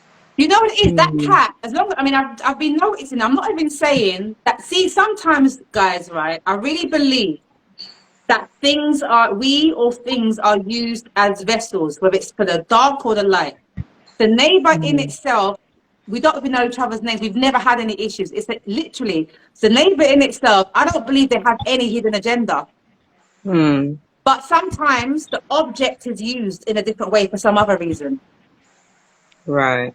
I don't know if that makes any sense to you. You can be innocent, but whatever is around you may not be innocent. And for some reason, that cat seems to only want to go towards with my property. I share a path, so you got to go through my gate. You got my neighbor, and then you got my house. So we share a path, but got our own front doors. So naturally, it does go to my neighbors, but I keep seeing the owner, the teenage daughter, looking for the cat under my neighbor's car, brazenly going right round the back of my house constantly. And she was up for a very verbal match, this young girl. So, but I don't Mm. think she had a, vendetta against me. We've never had any conflict. She thought it was normal to be going in people's houses. It's the cat. Right. When I looked at that cat, considering my neighbour's got cats and I've never had an issue, that cat Mm-hmm. had a spirit, and I'm like, I don't like the spirit of that cat. Mm. And I went and brought out I burnt the sage, like a bleach as we call it, and I burnt Palo Santo straight after to replace that good energy. Right. Yeah. Yeah. Cats are very spiritual. Somebody, your sister's just written there. They are very spiritual. I've got a cat. He's fast asleep at the moment. Yeah. Yeah. What colour is Mm. your cat? He's a tubby cat, tiger looking. Tiger. Okay. These tubby cats, they've got a marking on their forehead. It goes back from the Egyptian times. They've got a marking, like an M or a face. Really? Yeah. If he's fast asleep, fast awake him. Hold on. Marley, I'm not a come here. fan of cats. Strangely, I'm not a fan of cats or dogs, and a lot of spiritual people love animals like that. But I'm a horse and fish kind of person. Yeah. I'm in love with horses. I'm a Right. cat I used person. to go horse riding. I used to do horse riding, so Me I too. know what horses And are I like. just said Yeah. I was a horse in my past life, so that would make some Anna Mermaid and everything else. Anna Man in my past Okay. life. Okay. Yeah. I'm also a cat person. I have a black cat, and she got a yellow eyes. And Wow. Yellow eyes. Lord have yellow. mercy. And when she Wow. looks at you at nighttime, her eyes change colors. It's very, very interesting. Wow. Wow, that's interesting. But yeah, that cat, I don't know. I don't know about that cat. I don't know about that cat, but yeah. But you know that when Mhm. you say you people can put spirit in animals, there was a story not so long ago. I think it was that someone sent a video on TikTok when a woman was saying, "You tried to send your animal for me, but look who your animal is now." So the animal was sent, a spirit was put in the animal from the animal owner. Hmm. Whatever that woman is about, where the animal went, I think it was the spirit was put in a bird. I think it was a bird they used. The owner is apparently supposed to go after the animal does what it does. It's supposed to return back to the owner, apparently. And Right. the bird did not return. When the woman opened the Right. door, the owner of the animal, the animal was dead. Oh wow. So they ramped with the wrong person. Wow. Silva, I'm going to give you a very bizarre incident Yeah, tell concerning. me. I love your stories. I was working in a place called Portmore. I was a bouncer. The guy who owns the club, he was a very rich guy, very very rich guy, and everybody likes him. But he had an issue with somebody in the area. So I Okay. know one morning I saw this big ram goat across the road tied up. And I'm like, which person have a goat right here tied up? It's just so weird. But I was like, something with that goat was just very weird to me. So Really? I called my boss. Yeah, I called my boss. I said, yo, are you okay? And he's like, yo, Hinds, I'm not going to lie to you. For the past 3 days, my belly hurting me, my foot, my back, like somebody's working on me. So Oh Wow. my God. I was like, you know what's weird? For the past 3 days, I saw this damn ram goat across the club. It's like, Nigel, go and look at the ram goat and see if there's a mark on the stomach and the foot, because I have a pain in my foot and my stomach. I said, let me go look. When I look, I saw parchment paper in the goat's foot wrapped up. And I Oh saw my a, God. yeah, No. and I saw a doll on the goat's belly with my boss' name on it. So that's the Oh voodoo my doll, God. Yes, as we voodoo call it. doll. So Wow. I have to cut the goat loose, take out the paper and burn it, get some Florida water and wash the goat off. And I fed the goat some water and some food. And as the goat started to heal, and his foot and his stomach started to heal, my boss got better eventually. So someone sent Obia, someone tried to do some wickedness to the boss. Yes, somebody put a spell on my boss, but they put this bad energy in the goat across from where he was. Wow. So when the goat, because what they planned to do when the goat died, he would have died as well. Hmm. Wow. Was So your You know, boss a you nice think, person? Was he a nice person, or did he have a lot of enemies or anything like that? To be honest, he had many enemies. I'm not gonna lie to you. He had many Was that because enemies. was that because he was a nice person and successful, or because he was a mean, you know what? He was very mean and very wealthy. He was kind to me and a few person, but everybody else say he's a jerk. And I said, well, he's a jerk too, but he pays me good money. But he knew I was spiritual. So he's like, Nigel, people you don't like me, so I want you to be my bodyguard and also be my spiritual advisor. So I knew something was off when I saw that damn good across the club. It was very strange. Yes, Fifi, and many animals are widely used.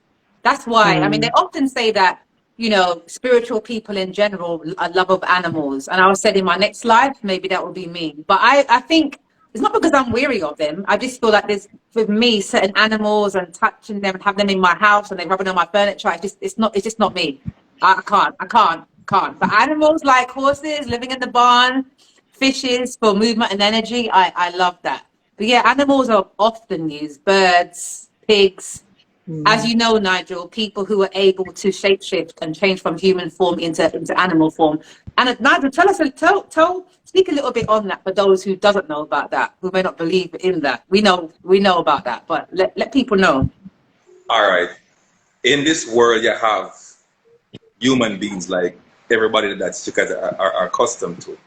But you also have aliens, you have vampires, you have werewolves, and you have a thing called shapeshifters or reptilians. These individuals, they can change their face and they can change their color of their eyes and they can turn from human to animal. Like in my family and my dad's side, most of my dad's family, they can turn to a wolf, they can turn to a dog, they can turn to a cat.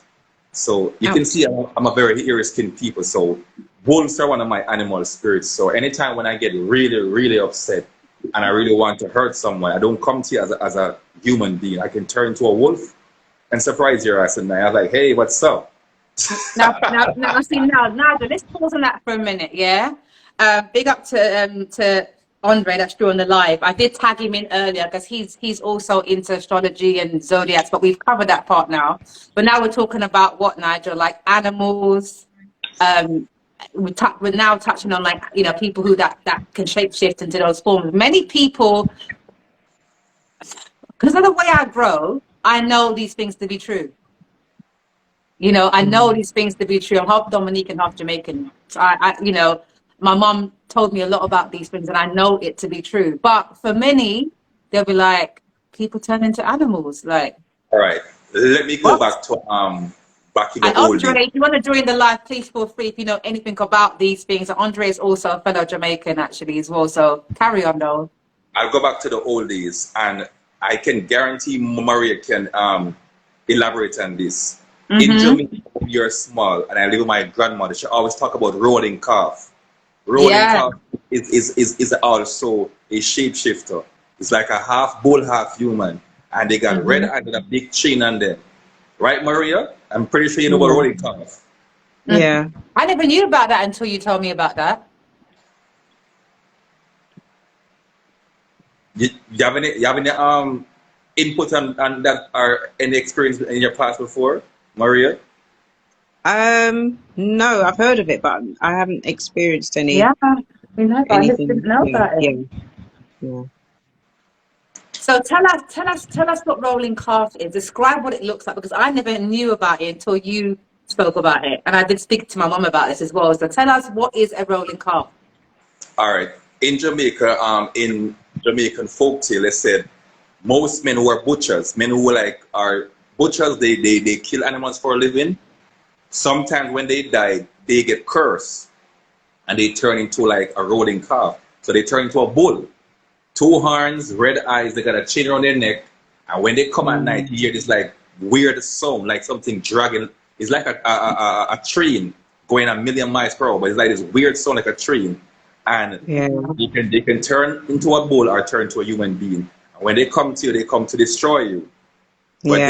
But they are cursed. So it's half bull and half human being. And you've physically seen one of these, right? Yes, when I was in the country with my grandmother, I saw this big ass bull face with a horn, and I saw the human chest but a bull legs, and I was like, what on earth is that? And she said, boys, a rolling cop, take your ass inside. But it was normal. So No. okay, so and you've actually kind of you yourself, if anyone kind of crosses you, you've actually sent this creature to other people, right? As well. Yes, I have three different animal protectors. I have the rolling calf, the wolf, and the red dragon. So I have two different type of animals I can utilize to fix my problems.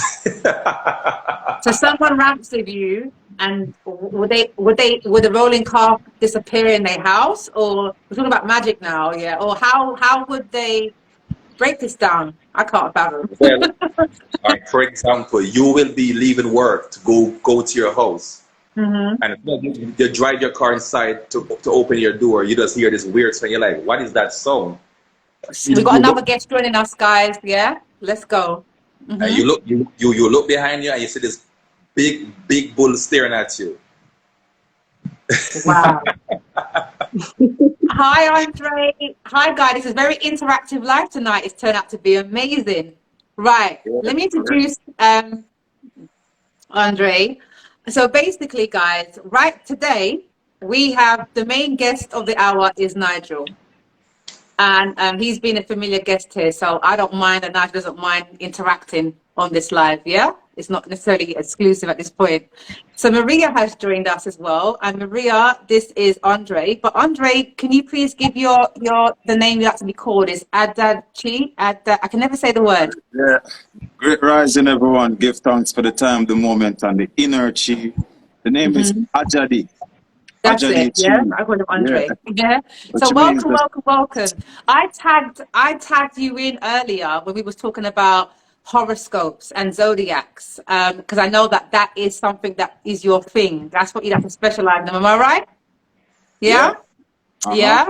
So even though we've covered that part and you've missed it, I guess at this point, Nigel, what are we speaking about? We're speaking about stones, herbal protection baths and so on. Where are we now, guys, in the conversation?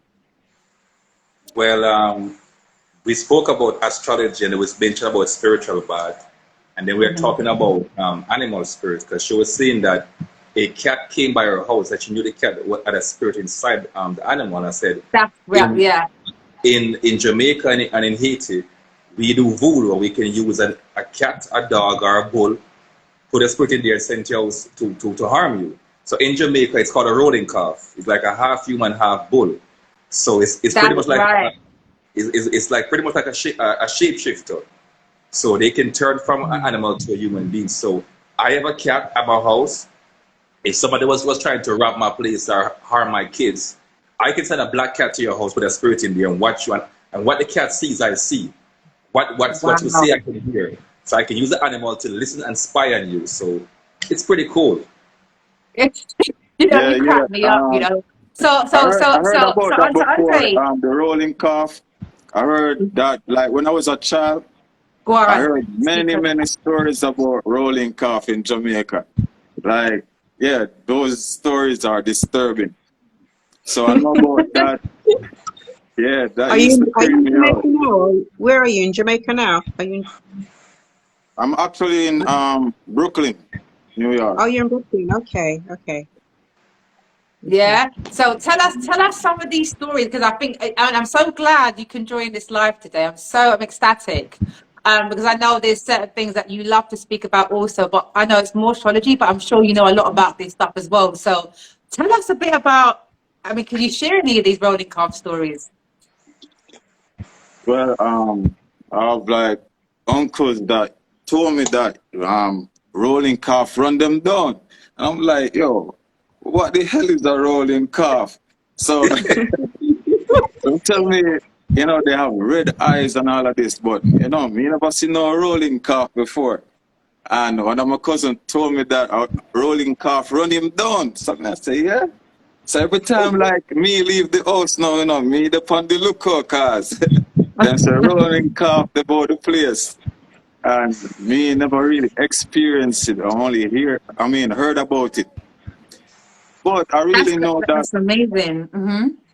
people can harness certain energies and use them. and store energies in bottles, like, you know, them spirits and all of that, and use it. So We're going to I talk heard a about lot that of in a minute, things. Joe. Mhm. I know about those things, but I never, you know, indulge in them.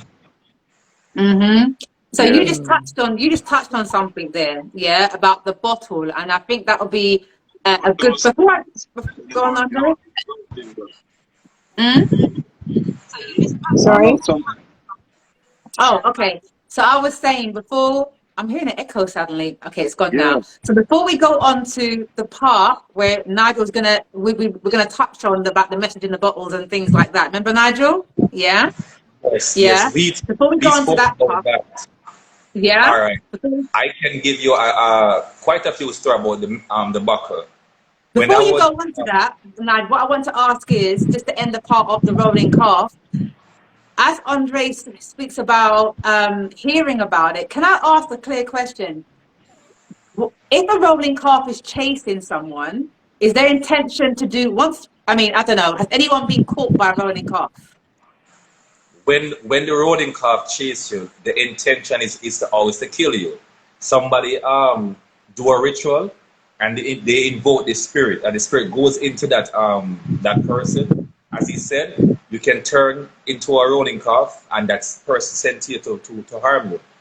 Oh, so someone can shapeshift into. Okay, okay, all right. That I'd love to see what I don't know. Maybe look up what that picture looks like. Yeah. But I want to Gosh, say okay. something before you go on. Like, you know, Mm-hmm. back in Jamaica, in the Caribbean countries, you do have underground facilities that are unknown to a lot of people.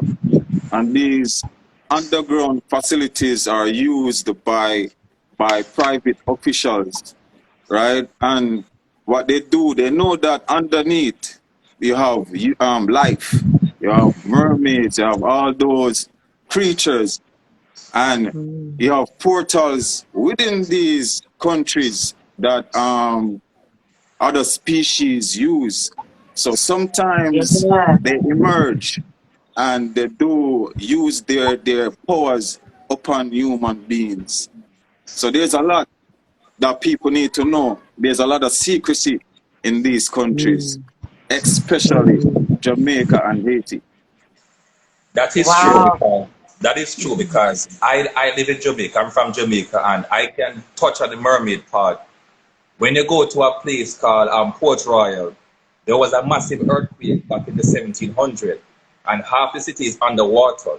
So when you go there at night, if you're not careful, you will see a woman on the beach half naked, and you would think it's a woman, but when you look good, it's a mermaid, and in It's a most cases, mermaid. Mm-hmm. she will drag you in the water and drown you, and she will kill you. And also speaking about the portal in Port Royal, also a place called the Bagua Gorge. You have a portal under the river. Like when you drive through Flatbridge to go to Ocho, you have a lot of car accidents, a lot of deaths, and people always say the place cursed. But back in slavery days, the slaves built Flatbridge, and when they completed the bridge, it was told that the white slave masters killed the slaves and threw them in the river as sacrifice. So the whole place is cursed. And in the water, you have mermaids that feed off blood. So when you have Easter and Christmas time, you have a lot of car accidents that during that period where you pass over Flatbridge. Yeah. Very, well, you know, I'm always fascinated about mermaids. I've always said that to you, and you said that was one in a previous life. Hopefully, I was a nice one. Yeah, I'm a tattooed mermaid currently, but yeah, and I can be in my bath for 3 hours. So maybe I'm trying to transcend somehow. But Nigel, as we talk about mermaid, guys, did you say you believe in merman, which is the male version? Okay. By the way, guys, disclaimer. Quick. This is something that's very interesting. There has been a story, very few people believe in it, but I think I do. First of all, has anyone, probably you, Nigel, or you, Andre, maybe you, Maria, but the majority of people has never, ever seen a saltfish, a real saltfish, before it's chopped up and packaged? Okay? And it has been said that the sailors have said if anyone sees what a saltfish looks like, they will not buy it because it's meant to be a mermaid or a merman. When I've Yeah. researched deeply, I've done some researches on this because I'm fascinated about mermaids.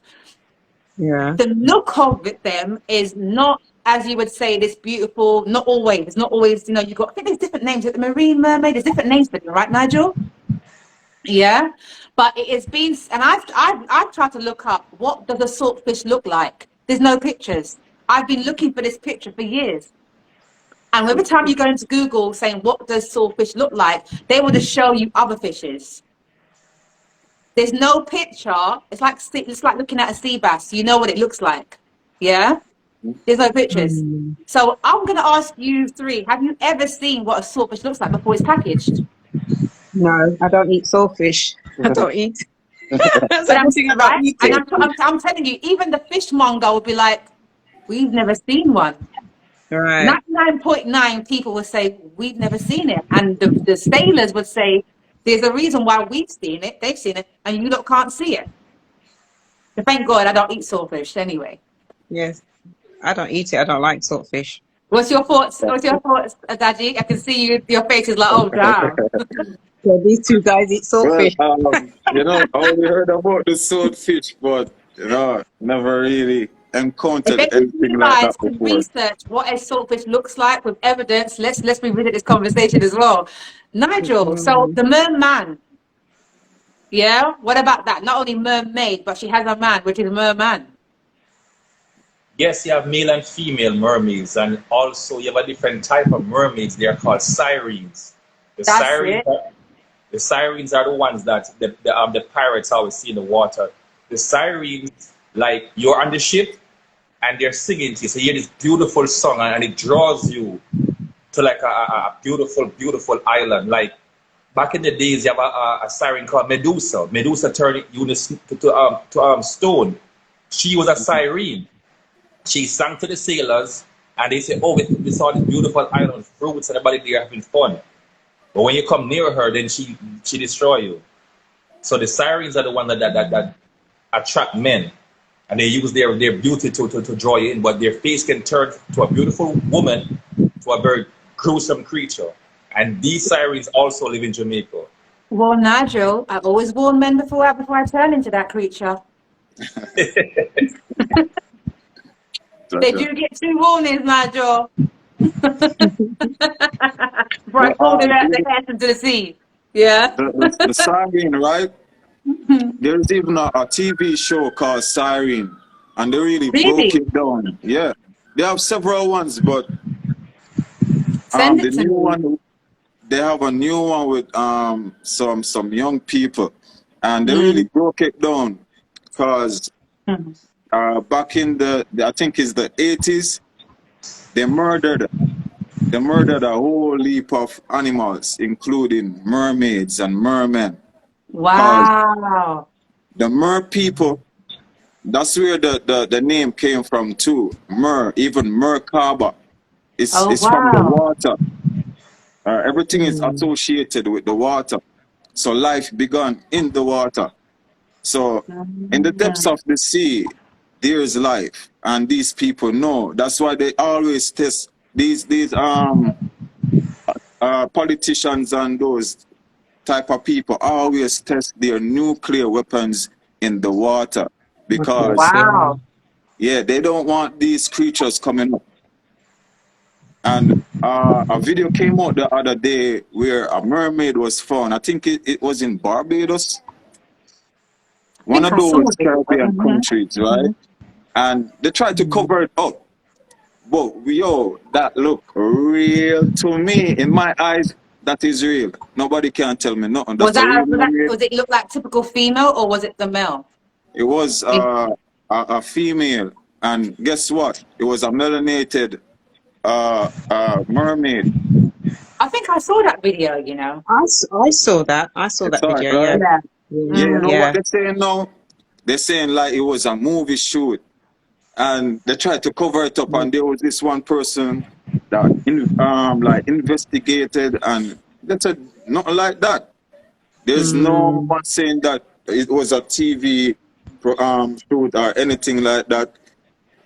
They found a mermaid, and I believe it within myself that they're actually like trying to figure out how this mermaid came up or what really happened, doing their little tests as usual. So there's a That's lot of these things interesting. going on. Interesting. But you know, Yeah. guys, sorry, Nigel, just say this quickly before I go back onto you, Nigel. Before, I think it must have been about maybe 2 years ago, or less. And again, I was fascinated watching these things on mermaids and etc. And there's a documentary, and they were saying that, you know, these scientists went deep diving and they were, you know, they were discovering mermaids and they had enough evidence, they said, to prove that mermaids exist. And obviously, the government officials couldn't allow them to expose that. Right. Yeah, could not. So they went in and raided their lab and took all the information. Now, the people involved in the research, I think there was three of them. I believe two out of the three was convinced, whether they were paid or not, we don't know, convinced to deny that it ever existed. And they were part of proving it. You know, like we call them debunkers, those who are paid to deny the truth. All Yeah. right. And one of them was saying, how are you two switched when we all know that we've proven this? And in the end, obviously, I think a long time after, one did say, well, yeah, this is the reason why I couldn't speak. So they basically quietened the two. One was rebellious. They weren't going to deny what they saw. But at that point, they had no more evidence to show because it had been taken from the officials. Yes, I'm going to go deep now into that, Go, because go on, let's do it. I can elaborate on that. Now, back in the days, nobody know why they made Coast Guard or why they have marine laws, and they have Wow. certain part of the sea where you can't go unless you have a quote unquote license and all that stuff. Okay. Back in the days when the mermaids were found, were discovered, you had caves, you have caves under the water. So these men go into the water and found the mermaids and talk to them, share secrets and share information. But something happened, and then there was a war between the humans and the mermaids. So the government officials have laws in every country to create Coast Guard. So the Coast Guard watch the water to ensure these mermaids don't leave and come under the earth. And they have all these laws. So you can't go in certain parts unless you have a license. And that's why every country have a Coast Guard, because they know the mermaids exist. So they are trying to prevent it on the land. Do you think, so let me ask this, where everybody is not going to be informed, yeah, I would really think that a lot of these Coast Guards are unaware. I don't think, imagine every Coast Guard knowing we can't, the reason why we're here is because they want to stop people from seeing mermaids. I think they must be unaware and really believe that this is the reason why we are here, is to protect swimmers or whatever it is. So maybe some, what do you think? Some won't, and some is will know, unaware. some will know, yeah. But the ones who know, the ones like, you have different ranking. You have the governor, you have the general, you have the lieutenant. So, for example, I'm a general and I have you two guys watching the water. He said, oh, General Hinds, I saw something very strange. I said, oh, don't worry about it. Go home and take care of it. So the one always go there and take care of it. Interesting. Okay. Maria, any thoughts on mermaids? Do you believe in it? Yes and no, but sometimes I wonder why some people go missing at sea as well.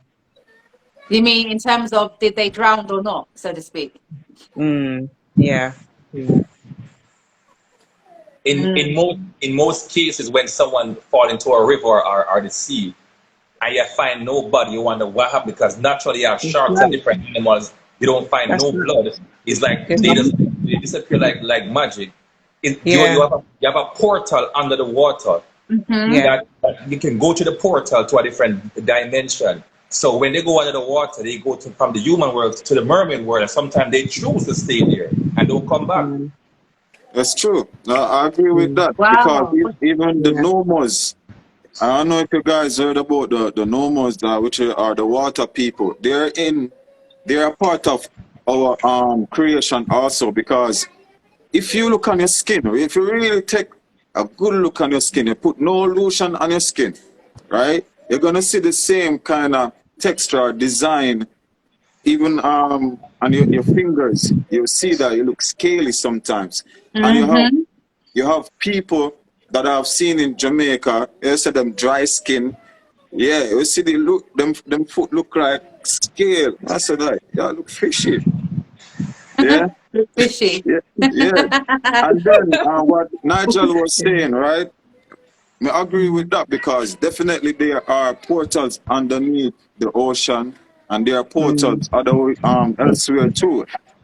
The next thing is what these people are trying to do, knowing that we're in a time of revelation, is try to Mm. use psychology and brainwash people to not invest their time in knowing these things. But regardless, the world gonna find out. Yeah. It's coming to the surface right now where people gonna realize all of these things and see the truth in the things that we're saying right now. Mm-hmm. So Definitely. you know what? They're so interesting. So the Sea World, okay, we know that there's, I think you said portals, and I remember Nigel on our previous talk, you mentioned about them being like a proper gateway, which is still a portal. Do you know anyone who's ever seen that, or is it? Do you know anyone that's ever seen that, or is it a Yes, case of man. once you reach that point, you can't turn back, or how does it work? I can see because, as I said before, in Port Royal, you have a Stargate. It's a portal. It's like in the sky at a certain point in time, you see like a big circle in the sky. And if you look very carefully, you see birds fly through the portal and just disappear. Like what the hell?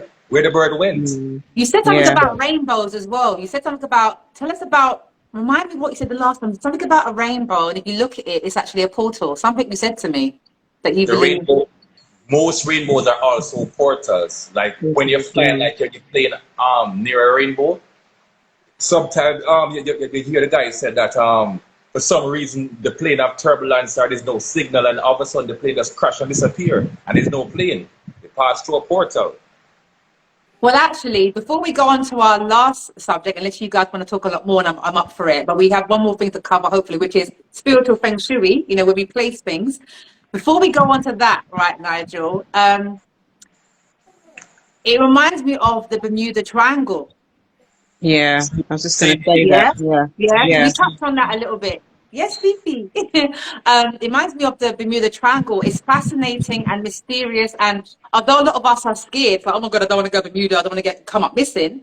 We go past there all the time when we're doing flights and things like that. We're just unaware. So who wants to kick it off in terms of the Bermuda Triangle? Does anyone have any stories or research they would like to share on that at all, or opinions on it? Yeah, that comes from ancient time, way before slavery. Like Mm-hmm. Mm. you have different beings from different planets. Whether they come from Sirius B or they come from Andromeda, but you have different star systems. And they use these portals to come from different planets to Earth. So you have latitude and longitude. So where it's located beside Bermuda and America, the Caribbean, is like a triangle. So that portal goes from the earth straight to the sky. And you have this portal also exists in Egypt, in Kemet. So they build these pyramids all around the world. And you have different portals also in the water that they come from different planets and different dimensions on the earth. So that was like a transport system back in ancient times. And as the world got more populated and people start going back and forth and start traveling more often, they go through the portal by mistake and get missing. Mm. So that has been a portal for thousands of years before you or your bloodline was ever into existence. And that's the Bermuda Triangle. Yes. Wow. So you guys believe in that then, yeah? Oh, without a doubt, that's Yeah. factual. Yeah. Yeah, without a Wow. doubt. Would anyone go to Bermuda? Would I've anyone been go to? before. Yeah. You be I Nigel? Is it nice my there? my aunt Dorothy lived there with her three kids. I have a family there in Bermuda. That's so bizarre though to have that story when people in Bermuda. I wonder what they feel about that mystery that people go missing. Whether they believe it, are Same they thing. afraid of it? Hmm. Same thing because they said several times like certain like most like around Christmas time and holidays like Easter, and they have like a trip, and they go swimming with a bunch of kids. Most time, 3 or 4 kids drown, and there's nobody find their body. They search the whole sea and find nobody. Disappear. I'd be immigrating out of Bermuda, trust me. It's scary. It's scary. But talking about people coming up missing before we push on, I don't know if you guys have heard about this. I've heard of some tales of that my mum used to say, you know, Jamaica, being in Jamaica and hearing stories about a crew called the Black Heart Crew, and the theory of when this black car would drive past slowly, people would run and hide in bush. And apparently, when they drove past in these cars, they had these balls. I don't know if this is true, but I've been hearing these stories. Had these balls, and they would throw it at people, and obviously the person would freeze, and that's how they would kidnap people. And many people's come up missing. The people you see on the milk cart come up missing. So I guess there's lots of stories of or people that's, I don't know whether it's been sacrificed or whatever, but I don't know. What's your thoughts? Because a lot of people have been missing out of Benin. They've searched every lake, every pool, everything, and people has come up gone. Missing. It's like Well, that news. different countries, but especially, you know, certain countries. You never really hear that much about the UK or too much, maybe even in the US, but Caribbean, Africa, these Asia, you know, you hear about these mysterious stories. Well, yes, you're right, Silva, because like in Nigeria, Ghana, and mostly like West Africa and Haiti and here in Jamaica, you have a secret society. It's like they are cult. They work with the dark magic.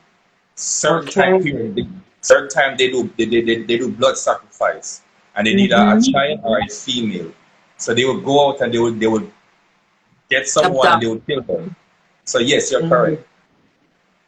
Yeah, that's something I wanted to say that because right. in most of, My friend. in most of these countries they need, especially the young children, because there's something called I think it's adrenal chrome that they get from the youngsters, and it gives them their lifespan more power to live longer. So what them do, them run a bunch of tests on these people too, because you have other species in where they call Agartha or inner Earth, where Area 51 is one of the entrance into inner Earth. You have actual civilization that live there, right? And they need people to run them tests on. And sometimes they send back these people, but these people are not the same no more. So is that the clone? Is that the clone version then? Not really say a clone. No? They inject certain things into them, or they have the soul matrix to extract the soul from a human being to insert the soul of a different being. And I think there's an African that happened to. I forgot his name. He's an old man. He died the other day, I think, and he was saying something pertaining to that, where human beings are captured. You see them go missing. It's no fairy tale. These things been happening for ages, and there's one specific reason: the genetics of you and me. They want to know certain codings that is been installed, especially in the melanated man and woman, because there is information within the blood. They need that. And when these scientists, some of these scientists have been here for ages, right? Because certain ships, there's a ship that crashed in Roswell, and there was some extraterrestrial beings that they found, and they try to hurry up and cover that shit up quick, because majority of the world, they don't want to know these things, especially the people, what they call the dragon people or Draco people, which China used that symbology, because China is big in that. You see, China right now populating the whole world is no joking thing. Especially Jamaica and how they're treating their people over there. Yeah, I hear about it. Jamaica, they're all over. You know, like I hear about it.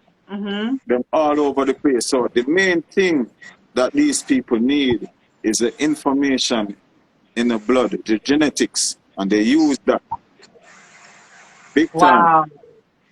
Wow, that's also fascinating. So guys, how about before we close the live that we talk about I'll call it, I mean, Feng Shui is Feng Shui, but because it's a menelated talk in terms of our version, it may be different to the Asians, you know, maybe same but different. I don't know. What's your thoughts? So Nigel, help me kick it off in terms of certain objects that you feel should be placed in certain, where you may place certain objects, or you would never have certain objects based on whether it's superstition or practices or whatever. Kick it off, Nigel.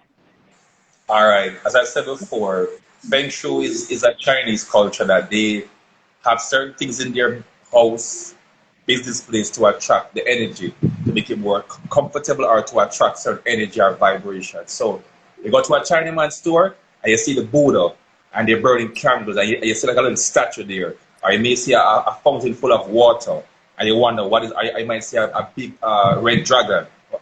Because in China, dragon is their animal spirit, the red dragon. So for me, I have, like, as I showed you before, I got my black mirror right here because this mirror is a portal. Show us again, Nigel. Show us again. Yeah, that's it. My black mirror right here. I can have spirit. I can have a spirit in this mirror at any time to protect me or to harm someone or to bless someone. So I have this right here beside my bed, and I also have my dream catcher. I'll show you. I'll show you already. I'll show you again. I got my dream catcher. I want to know what Andre thinks about dream catchers in a minute. I got this right here, my dream catcher right here. Oh, you put it on your bed. Okay. Yeah. So it's very, very important. So I have different things around the house that I have like a protection. And I have different, like, for example, I can use nutmeg. I use a nutmeg and put the four corners of my house for luck. Or I can use a sea salt. And I have like different stuff in my house, like different pictures. Like I have a picture in one of my rooms. It's very interesting. When you look at the picture, the picture turns to your face. I got a picture on my wall. I can't. I got a picture on my wall. So you come inside the house, the picture turns to your face. So I will know who came to my house. So I will leave my door open, and if you're at my place, I know who the thief look like. I ain't coming to your house for dinner, boo boo. I'm scared. Scared. What are you telling me? The picture. What is the picture? Without it being interfered, what is the picture of? The picture is actually a spirit that I put inside the painting, but it's for protection. So if you come inside my house and try to rob me or harm me, it turns to your face. So I know what you look like. This is the reason why many, not all, many practicing Muslims do not have objects in a house that has face, that has eyes and features. You may see they have, like I've got an ornament somewhere where it's like a pregnant woman, but the face is just round. There's no nose, there's no eyes, there's nothing. And I remember a Muslim sister saying, not even the pictures of your children they really would have, but they do, but because spirits can be used to enter the eyes and whatever. So you're right, you put a spirit in it, where if someone comes with a wrong intention, that picture will turn, the picture will resemble the person's face, and you'll be able to see who's been the trespasser. Yeah, because let me show you something. I have no TV in my home. It's a blank wall. There's no TV right here. No TV. But you go in here, I have my stuff in here. So you open this, you're gonna see the painting there. It turns to your face. So you leave it closed. I can't even speak again. You leave that cupboard closed, especially because you know what's in there. Yeah, because I normally keep my suitcase in there and my money and my prized possession. So if you find the money in there, say, oh, I found a jackpot, you just get fucked. Guys, leave good things alone. You hear that? Before we go on to maybe Maria or Andre, let me read some of the comments here, Nige. Okay, that's so interesting and scary. That is some, Lord, that's, guys, you see a random wardrobe down the street, don't touch that shit, okay? It might be Nigel's, okay? Do without a damn wardrobe, okay? You know what? You know, like, I mean, I love like vintage stuff, and sometimes I love secondhand furniture. I love the look of these unusual. But boy, that's why when you're picking up things off the road, you better know what you're doing. You better wash that down with vinegar and everything, garlic, the lot. Yeah. Comment. I think if you have been blessed with powers, you use them for good and not to harm anyone. What's your thoughts on that, Nigel? You have both Nutmeg. light and dark energy in all of us. Mhm. As you grow on the planet, there's no way you can tell me say you're gonna be this perfect, nice person because I guarantee you, Silver, somebody harm your daughter or son, you're not think about love and like you want to fuck them up. So everybody have light Yeah, and dark yeah, but side of them. whether I would do it in a Welcome. certain way, I mean, I'll probably not. And let me tell you what I would want to, especially when you hear of those people that harm adolescents. We won't use the word because this live will get shut down. You know what I'm saying? Yeah, people that harm young people. Yeah, naturally, I'm sure the parents of those children would want to just duppy somebody. Yeah. Okay. On the flip side, when it comes to spirituality, 100%, there's light and there's dark. We can't, there's none without the other. Some people say that person's negative. We all have negative. It's which one outweighs you, which one, the light, the positive, or the dark, the negative. On the flip side, I don't mess with dark energy in that way because there's consequences to everything. The only difference is Mr. Nigel. He's like, bring it on, bring it on. I know the hour when I'm gonna die, so who gives a fuck? Yeah, not right, Nigel. Listen, listen. When it comes to dark magic, people don't understand. In magic, you have rules and you have the laws of the universe. Harm no Mm-hmm. one, let nobody harm you. So, with that said, I'm not gonna just go to my graveyard and just light some skulls and invoke some spirit and say, go kill that person because I want to kill somebody. No. Somebody, all right, I'll be very personal. Somebody raped one of my cousins. All right. Okay. A policeman raped my cousin because he's a policeman and he's a cop. Mm-hmm. He went to the court and got off scotch free. So she came to me and said, Nigel, he can't just rape me and leave because he's a cop and he has money. So I went to my grandmother. We called two rolling calf and went to the graveyard and I called upon some spirit and I light his ass up. And I sent some spirit to the house and I tortured him for 3 months. He can't sleep, he can't eat, he lost a lot of weight. Jesus. In car crash, his whole life mash up. And he's like trying to figure out what he did. And they said, look here, it's some bad karma because you did something bad, you fuck with the wrong family because that lady, is your cousin, that guy don't normal. So it's the wrong person you fuck with. So let me ask you a question. Why did you taunt him as opposed to just duppy him? Because you could have just duppied him. You know what I mean? I want the pleasure of seeing you suffer before I destroy you. That's how I get my kicks off. And what would be that's what makes your toes curl, yeah? Yeah. What would be the consequence? I mean, remember, we all see things very different. Some could see it as the creator will give you bad karma for doing things. Others would see it as, well, I am the creator, so nothing can't happen. How do you see it now? Do you feel like based on you using that kind of power, In that context, Yeah. he raped someone. Yeah. He did something evil. And the laws said when someone do something harmful to you, you shall receive the same type of energy and vibration. So not because you're a cop, you're above the law. So I had all right to defend my family. Okay. He was one that did something bad to my cousin. So I returned the favor 10 times fold. So there's no karma on my part because you did something wrong. So it's basically matching energy, but just a It's different form. balanced, exactly. Yeah. Balanced, even. Okay. That answers the person speaking about, using powers to do good or bad.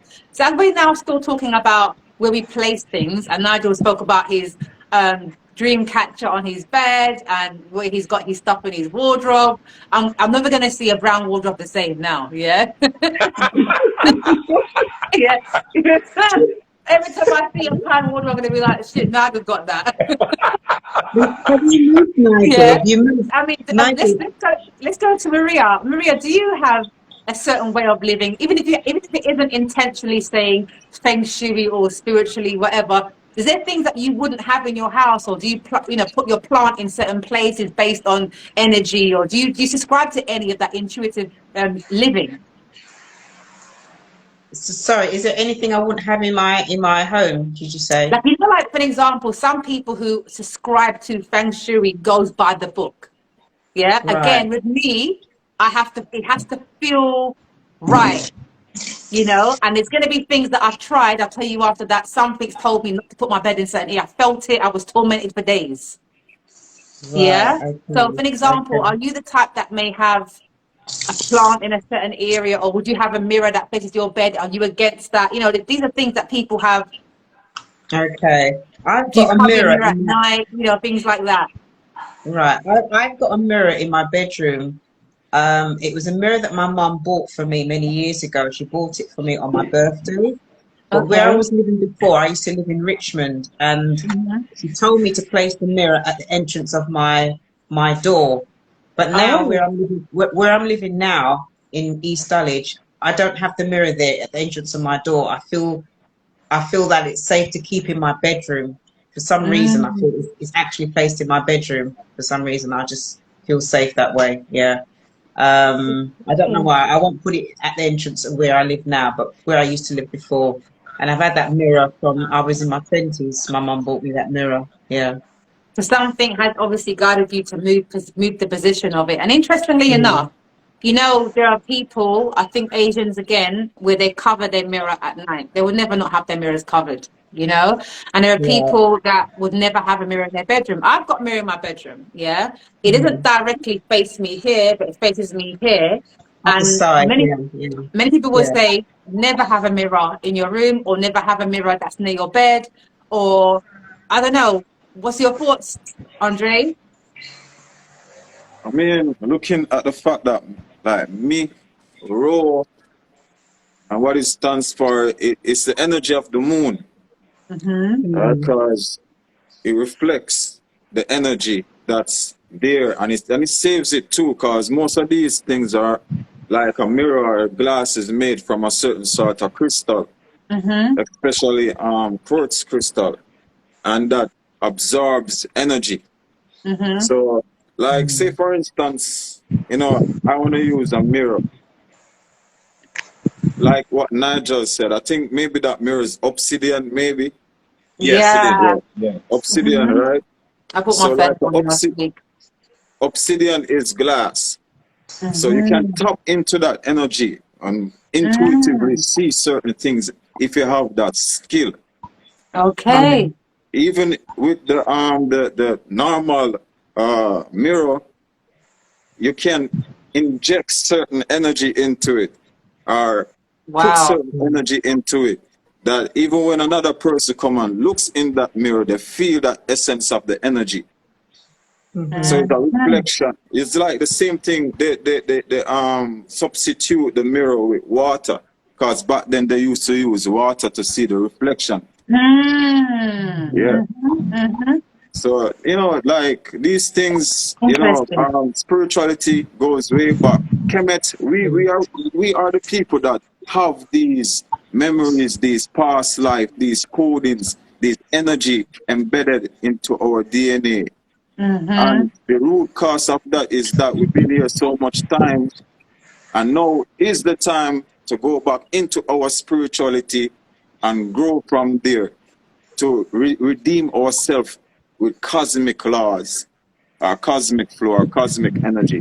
No, dark matter, darkness, we all have that. Mm-hmm. 180 degrees dark, 180 degrees light, which Nice. makes the Mm-hmm. circumference of 360 degrees, which Mm-hmm. Mm. the dream catcher is the same thing.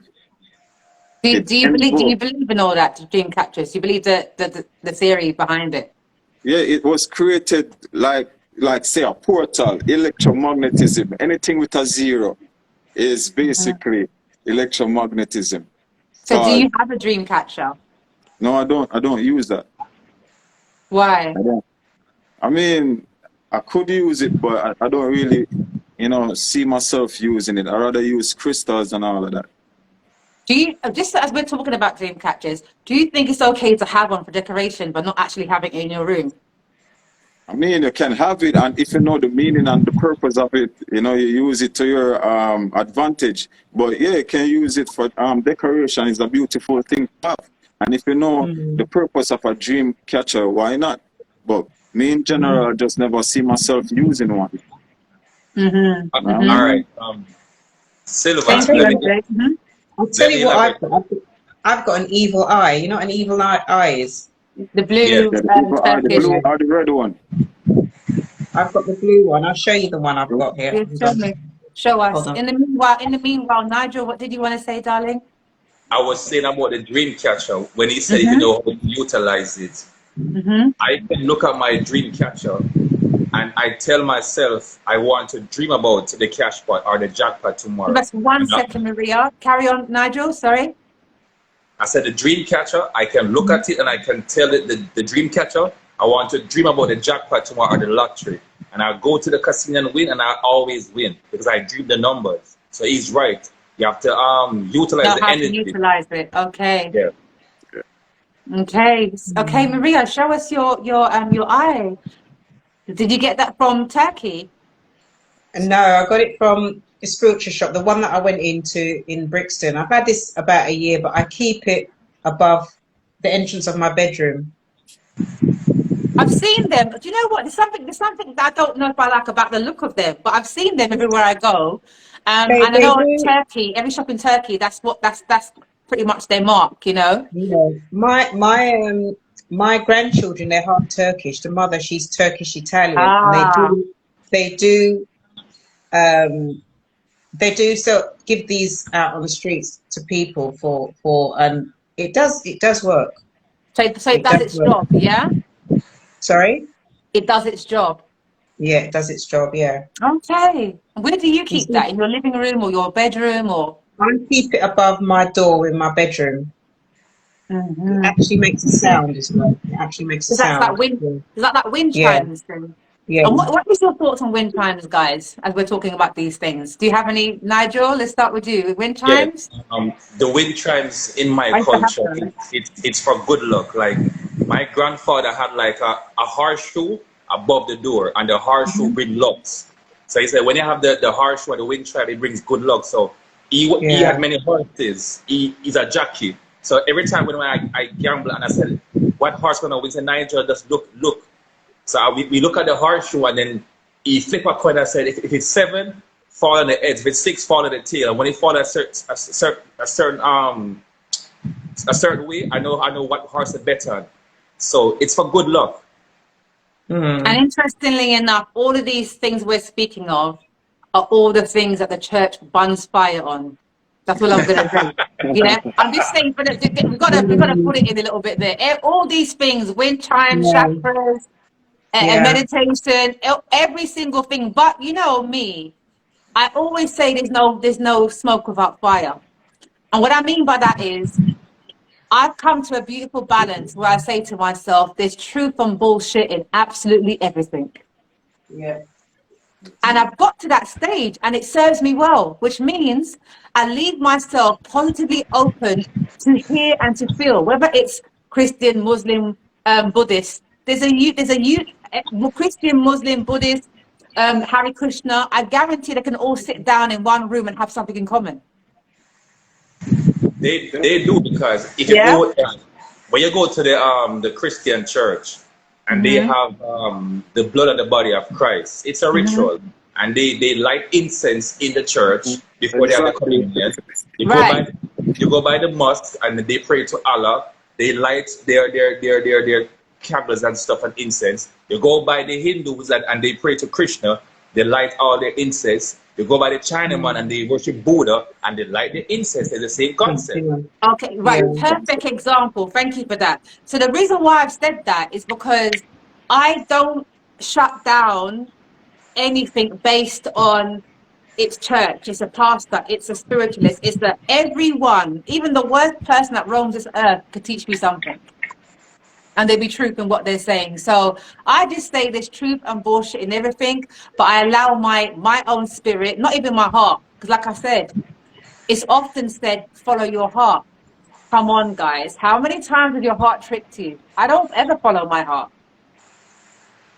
Now that I've become more wise, I don't ever follow my heart. I do follow my spirit because it's never misled me in my life.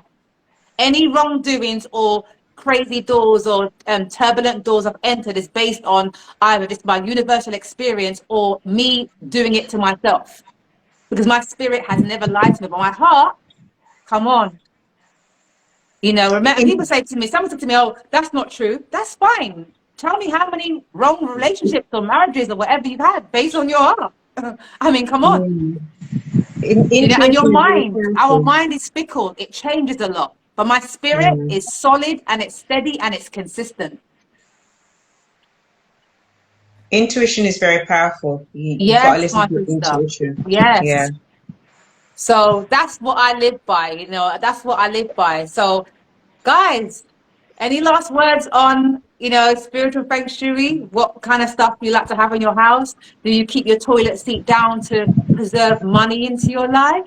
You know, do you have fishes that, you know, they always say that fishes, something in, like even the motion ornaments, to have something moving in your home is in motion.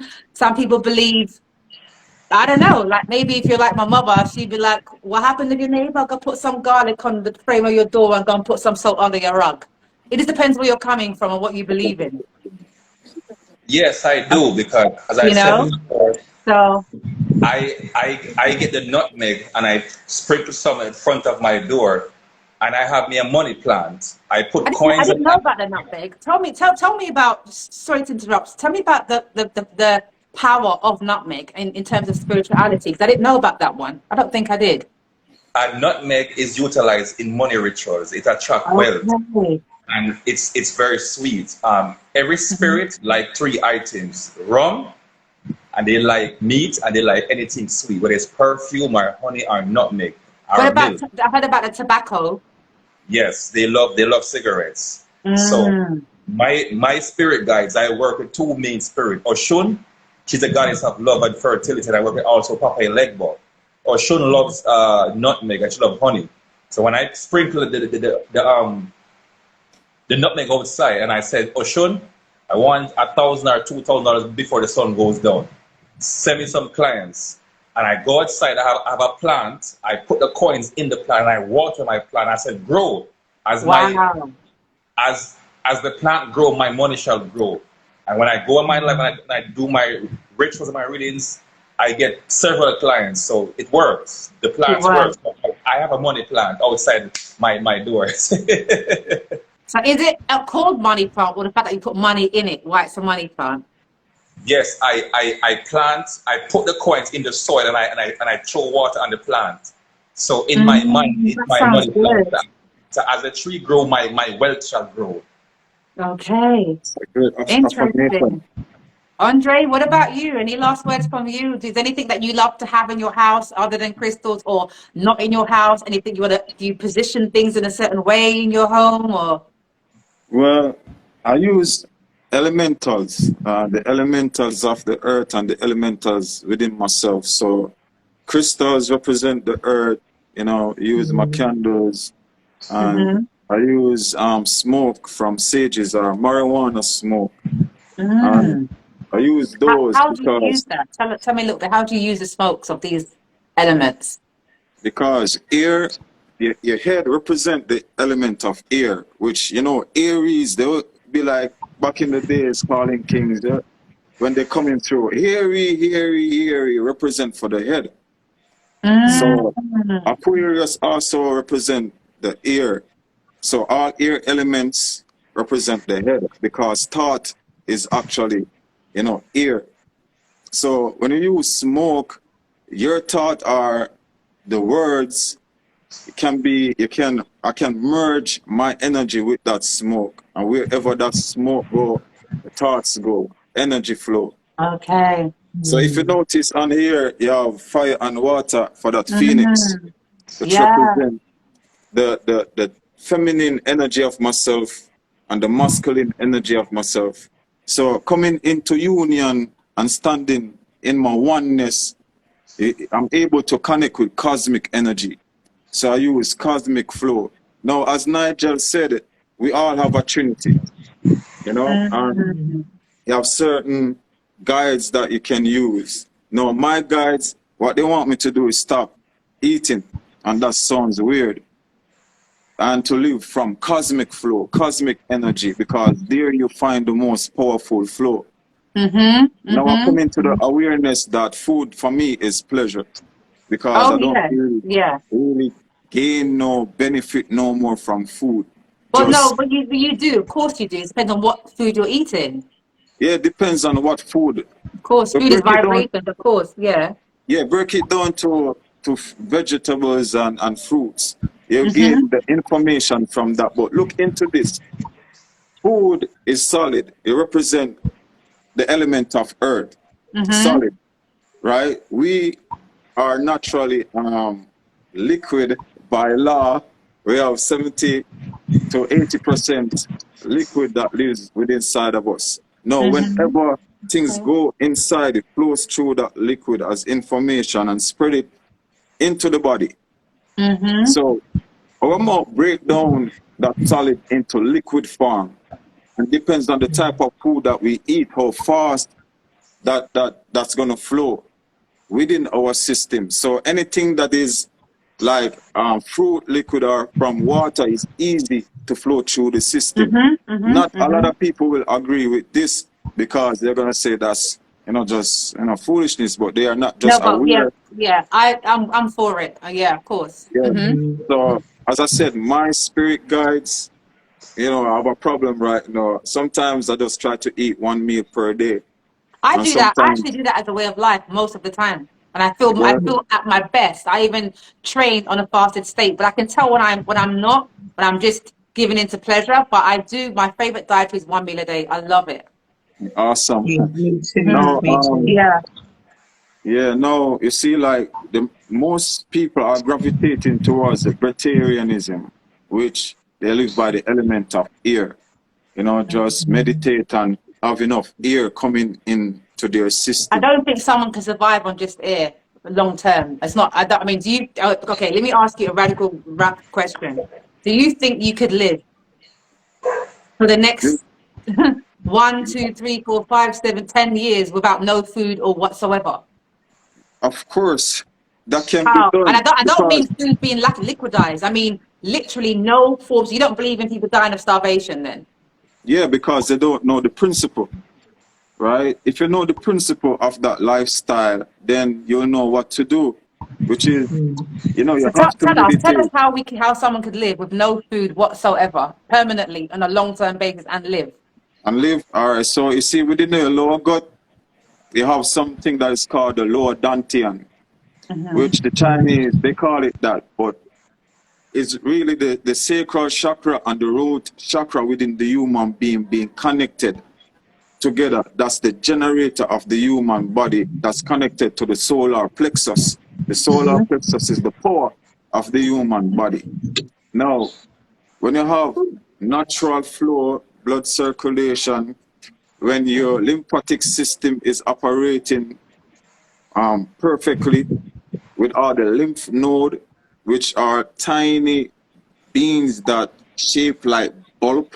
No wonder when your light body activate, what happens, right? So when you have all that flow going through and coming to your head, mostly pumping oxygenated blood through your heart, so the oxygenated blood can go to your brain, which your thyroid gland is a form of way of producing nitrogen, which back then most melanated people were green, but when I get into that, right? So the power of yourself, the power of the human being can be the sustainer of longevity. And the greatest sustainer of all elements, any other food, is air. Now, you see them saying like, oh, them tampering with the air and them spraying shit in the air and all of that. Nothing of any form of disease can live in the air. You see? Fire, which is the fire of the human body, that is the healer. And go back to astrology, Ophiuchus is fire. Ophiuchus is the spinal cord. Now, when them talk about Kundalini energy rising up the spine, or the dead in Christ shall rise first, from that lower parts coming to the brain, the liquid secretion, which is the oil, when that meet up with the pineal gland, full activation of the human body. So if people know these scenarios, these way of life, because it starts from the earth, you know, the fire, the liquid, and you know, activating the other parts of the human body, one can live So, Andre, longer. before I go on, sorry, my darling, sorry to interrupt you just then. Before I go on to the last comment, which is very relevant and very important, I'll read that in a moment out loud to you guys. So with all of this information you have, remember, many people know theory, but they're not able to practice it. That's one thing we know is the world is surrounded by theory. You know, but practicality is a different thing. Yeah. So, do you know, heard of anybody yourself that has lived many years with no food? Remember, you said live off air, so no food and no drink, and they've lived. Well, there's this guy, I, I I, forgot I, don't, his I don't name. subscribe to that. I think that's nonsense, I personally. mean, But I'm people, open to somebody proving that to me. Not even Dr. Sebi. He done 21, I think he done something like 3 months of no food, but I think still they're having coconut water or whatever. I have a friend who fasted for 21 days and she lived off tea, water, and coconut water. Yeah. And you should have seen her body. She was trembling when she came into work and lost weight rapidly. 21 days. So what I'm looking at is I'm always open. Like I said, I've never shut down anything with evidence. You know me, yeah? So if you've heard of anybody, or you can send me links, I'd love to see who has survived even longer than a year, 2 years, 10 years, 20 years of no food and no water. They've lived off air. It's not going to yeah, happen. it's a law. You have to follow certain law. And But no, but I'm yeah, saying, do you know there are anyone? You people. know me. I'm going to ask you till I get the answer. Do you Yeah, know I'm anyone, or gonna you've send you the witnessed link. anyone? I'm gonna send you the link because, Please as I do. I'd said, love to. I'd love to. So let me. Britannianism. I would love to. I'd love to see this. I know, Nigel's laughing for good reason. it Yeah. sounds shocking, it sounds weird, I know. No, no, no. But But you know, what it is with me. I'm not. One thing about me. Again, before I go on to the last important comment. One thing about human nature, and I'm very aware of it. When you don't understand something or you've never witnessed something, you just shut it down, and that's ignorant. yeah, We've all had different experiences. We all come from different places and have different elders that have shown us things. So there's going to be things that I've never seen that you've been exposed to, and I'm like, oh, that's crap. Doesn't make it crap. And people call crap what they don't understand. That's another thing. We also call it crap. So I will never say it's not true and it's crap because I don't get it. What I'm saying is I call it crap until I can see in my 46 years on this planet that it's possible for someone to live with no food and no drinks. So let me go to the comments, and then Andre's going to show us where we can find this evidence. I'd love to know in this planet Earth right now. Yeah. all right. Listen, Nigel's like, I'm going to go eat my dinner now. I think that's fair. Yeah, let me read this comment. Yeah. So the comment is, I hope no one with an eating disorder is listening to this. I mean, this is, mean this respectfully. Such advice needs to come with a caution. Thank you for saying that, because usually I'm quite good at disclaimers. So thank you for reminding me that I should do that. And that's why I always challenge certain things, because I don't just go with, oh, yeah, caution. Yeah. Do your research. Yeah, this is all about sharing information, and I'm glad that Chi right here, Adaji has actually brought this up, because it's broadening the conversation. It gives me something else to think about. Like, okay, I like these conversations. Yeah, and I'm always grilling him for show me, prove it, show me. You know this, I'm like that. So again, caution. One thing I would say, I take zero responsibility for other people's life. Yeah. That's very important, okay? Because people are everyone wants to use everybody as a role model. No. We are that naturally, but we must all take accountability for our own decisions when you become an adult. Yeah? I need to say this. All right. This can be detrimental if a person don't know the knowledge of it. It's something that a person gotta be born within the individual. There's a certain realization that has to take place. There's a certain transformation. A tortoise. The gentleman, I don't know if it's a woman or man, is saying, my tortoise is basically hibernating without food or drink for 4 months, but I don't think this is possible for a human. This is a very fair response. No, What's this your is thoughts, way. Nigel? Let's hear from Nigel for a minute before we close the live. All What's your right. thoughts about this, Nigel? But I'm loving Um, this. I'm loving this topic. I'm going to elaborate on what my brother was saying, that I know of certain beings, they're not human beings, that Okay now. Okay when now. when all their chakras is aligned, the crown, the third eye, the solar, the root, and the throat, they use the energy to sustain their life without food and water. And in some cases, you have different beings that they drink the blood of children so they can remain youthful. They look like 25, but they're over 1,000 years old. Like So you. I have heard of beings like that, but Yeah. I don't know any human being that can have that kind of That's ability. what I, yeah, see that. You see what you just said and articulating that for me very well. That's what I ought to have said, because that is what I actually meant as well. The regular human being, the everyday human being, I would have to see some evidence in real time that a human being can live permanently. So let's say my lifespan was 110. My lifespan, can it still be with no food and no drink for to 110? I'm 46 now. No. All right. No. Well, I just type that name. You can research him. He's one of the world's favorite Breitarian right now, and he's going on some good days without food and water. So Yeah, you but can how check many him out. days, how many years has he done no food and no drink whatsoever this year? I think he's on 1 year and some days right now.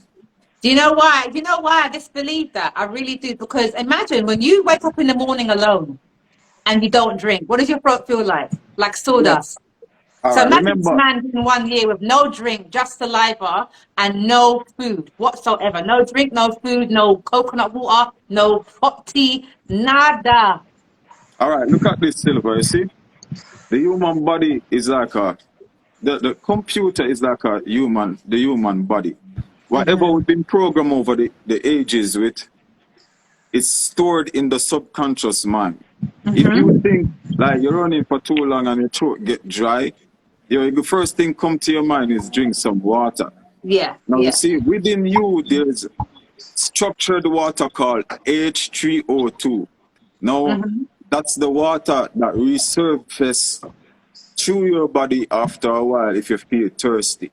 If you can go Okay. a day without drinking no water, I'm telling you what's gonna happen. You're gonna feel dizzy.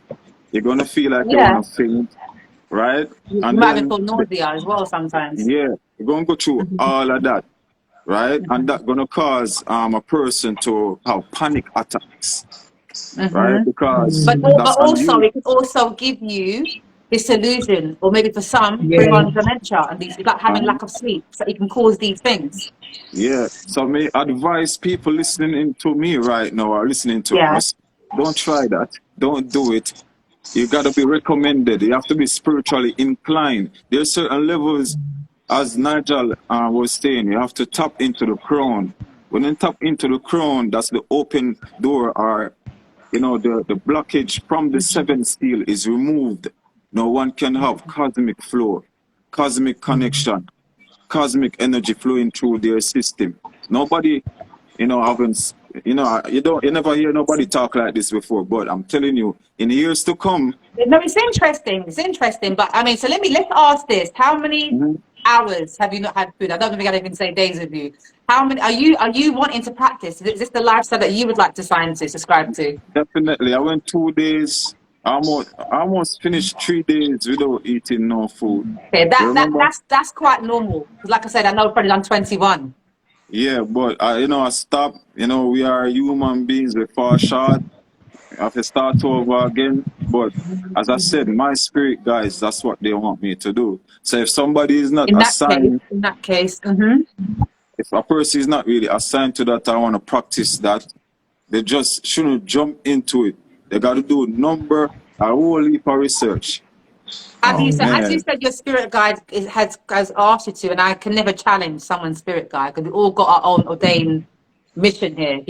It's very important and to be loyal to that. Have you worked out why they want you to starve yourself for the rest of your life? I think his phone died. I think it's the spirit guide saying, don't tell them no more. Do you understand? No disrespect. Sorry, spirit guides. Yeah.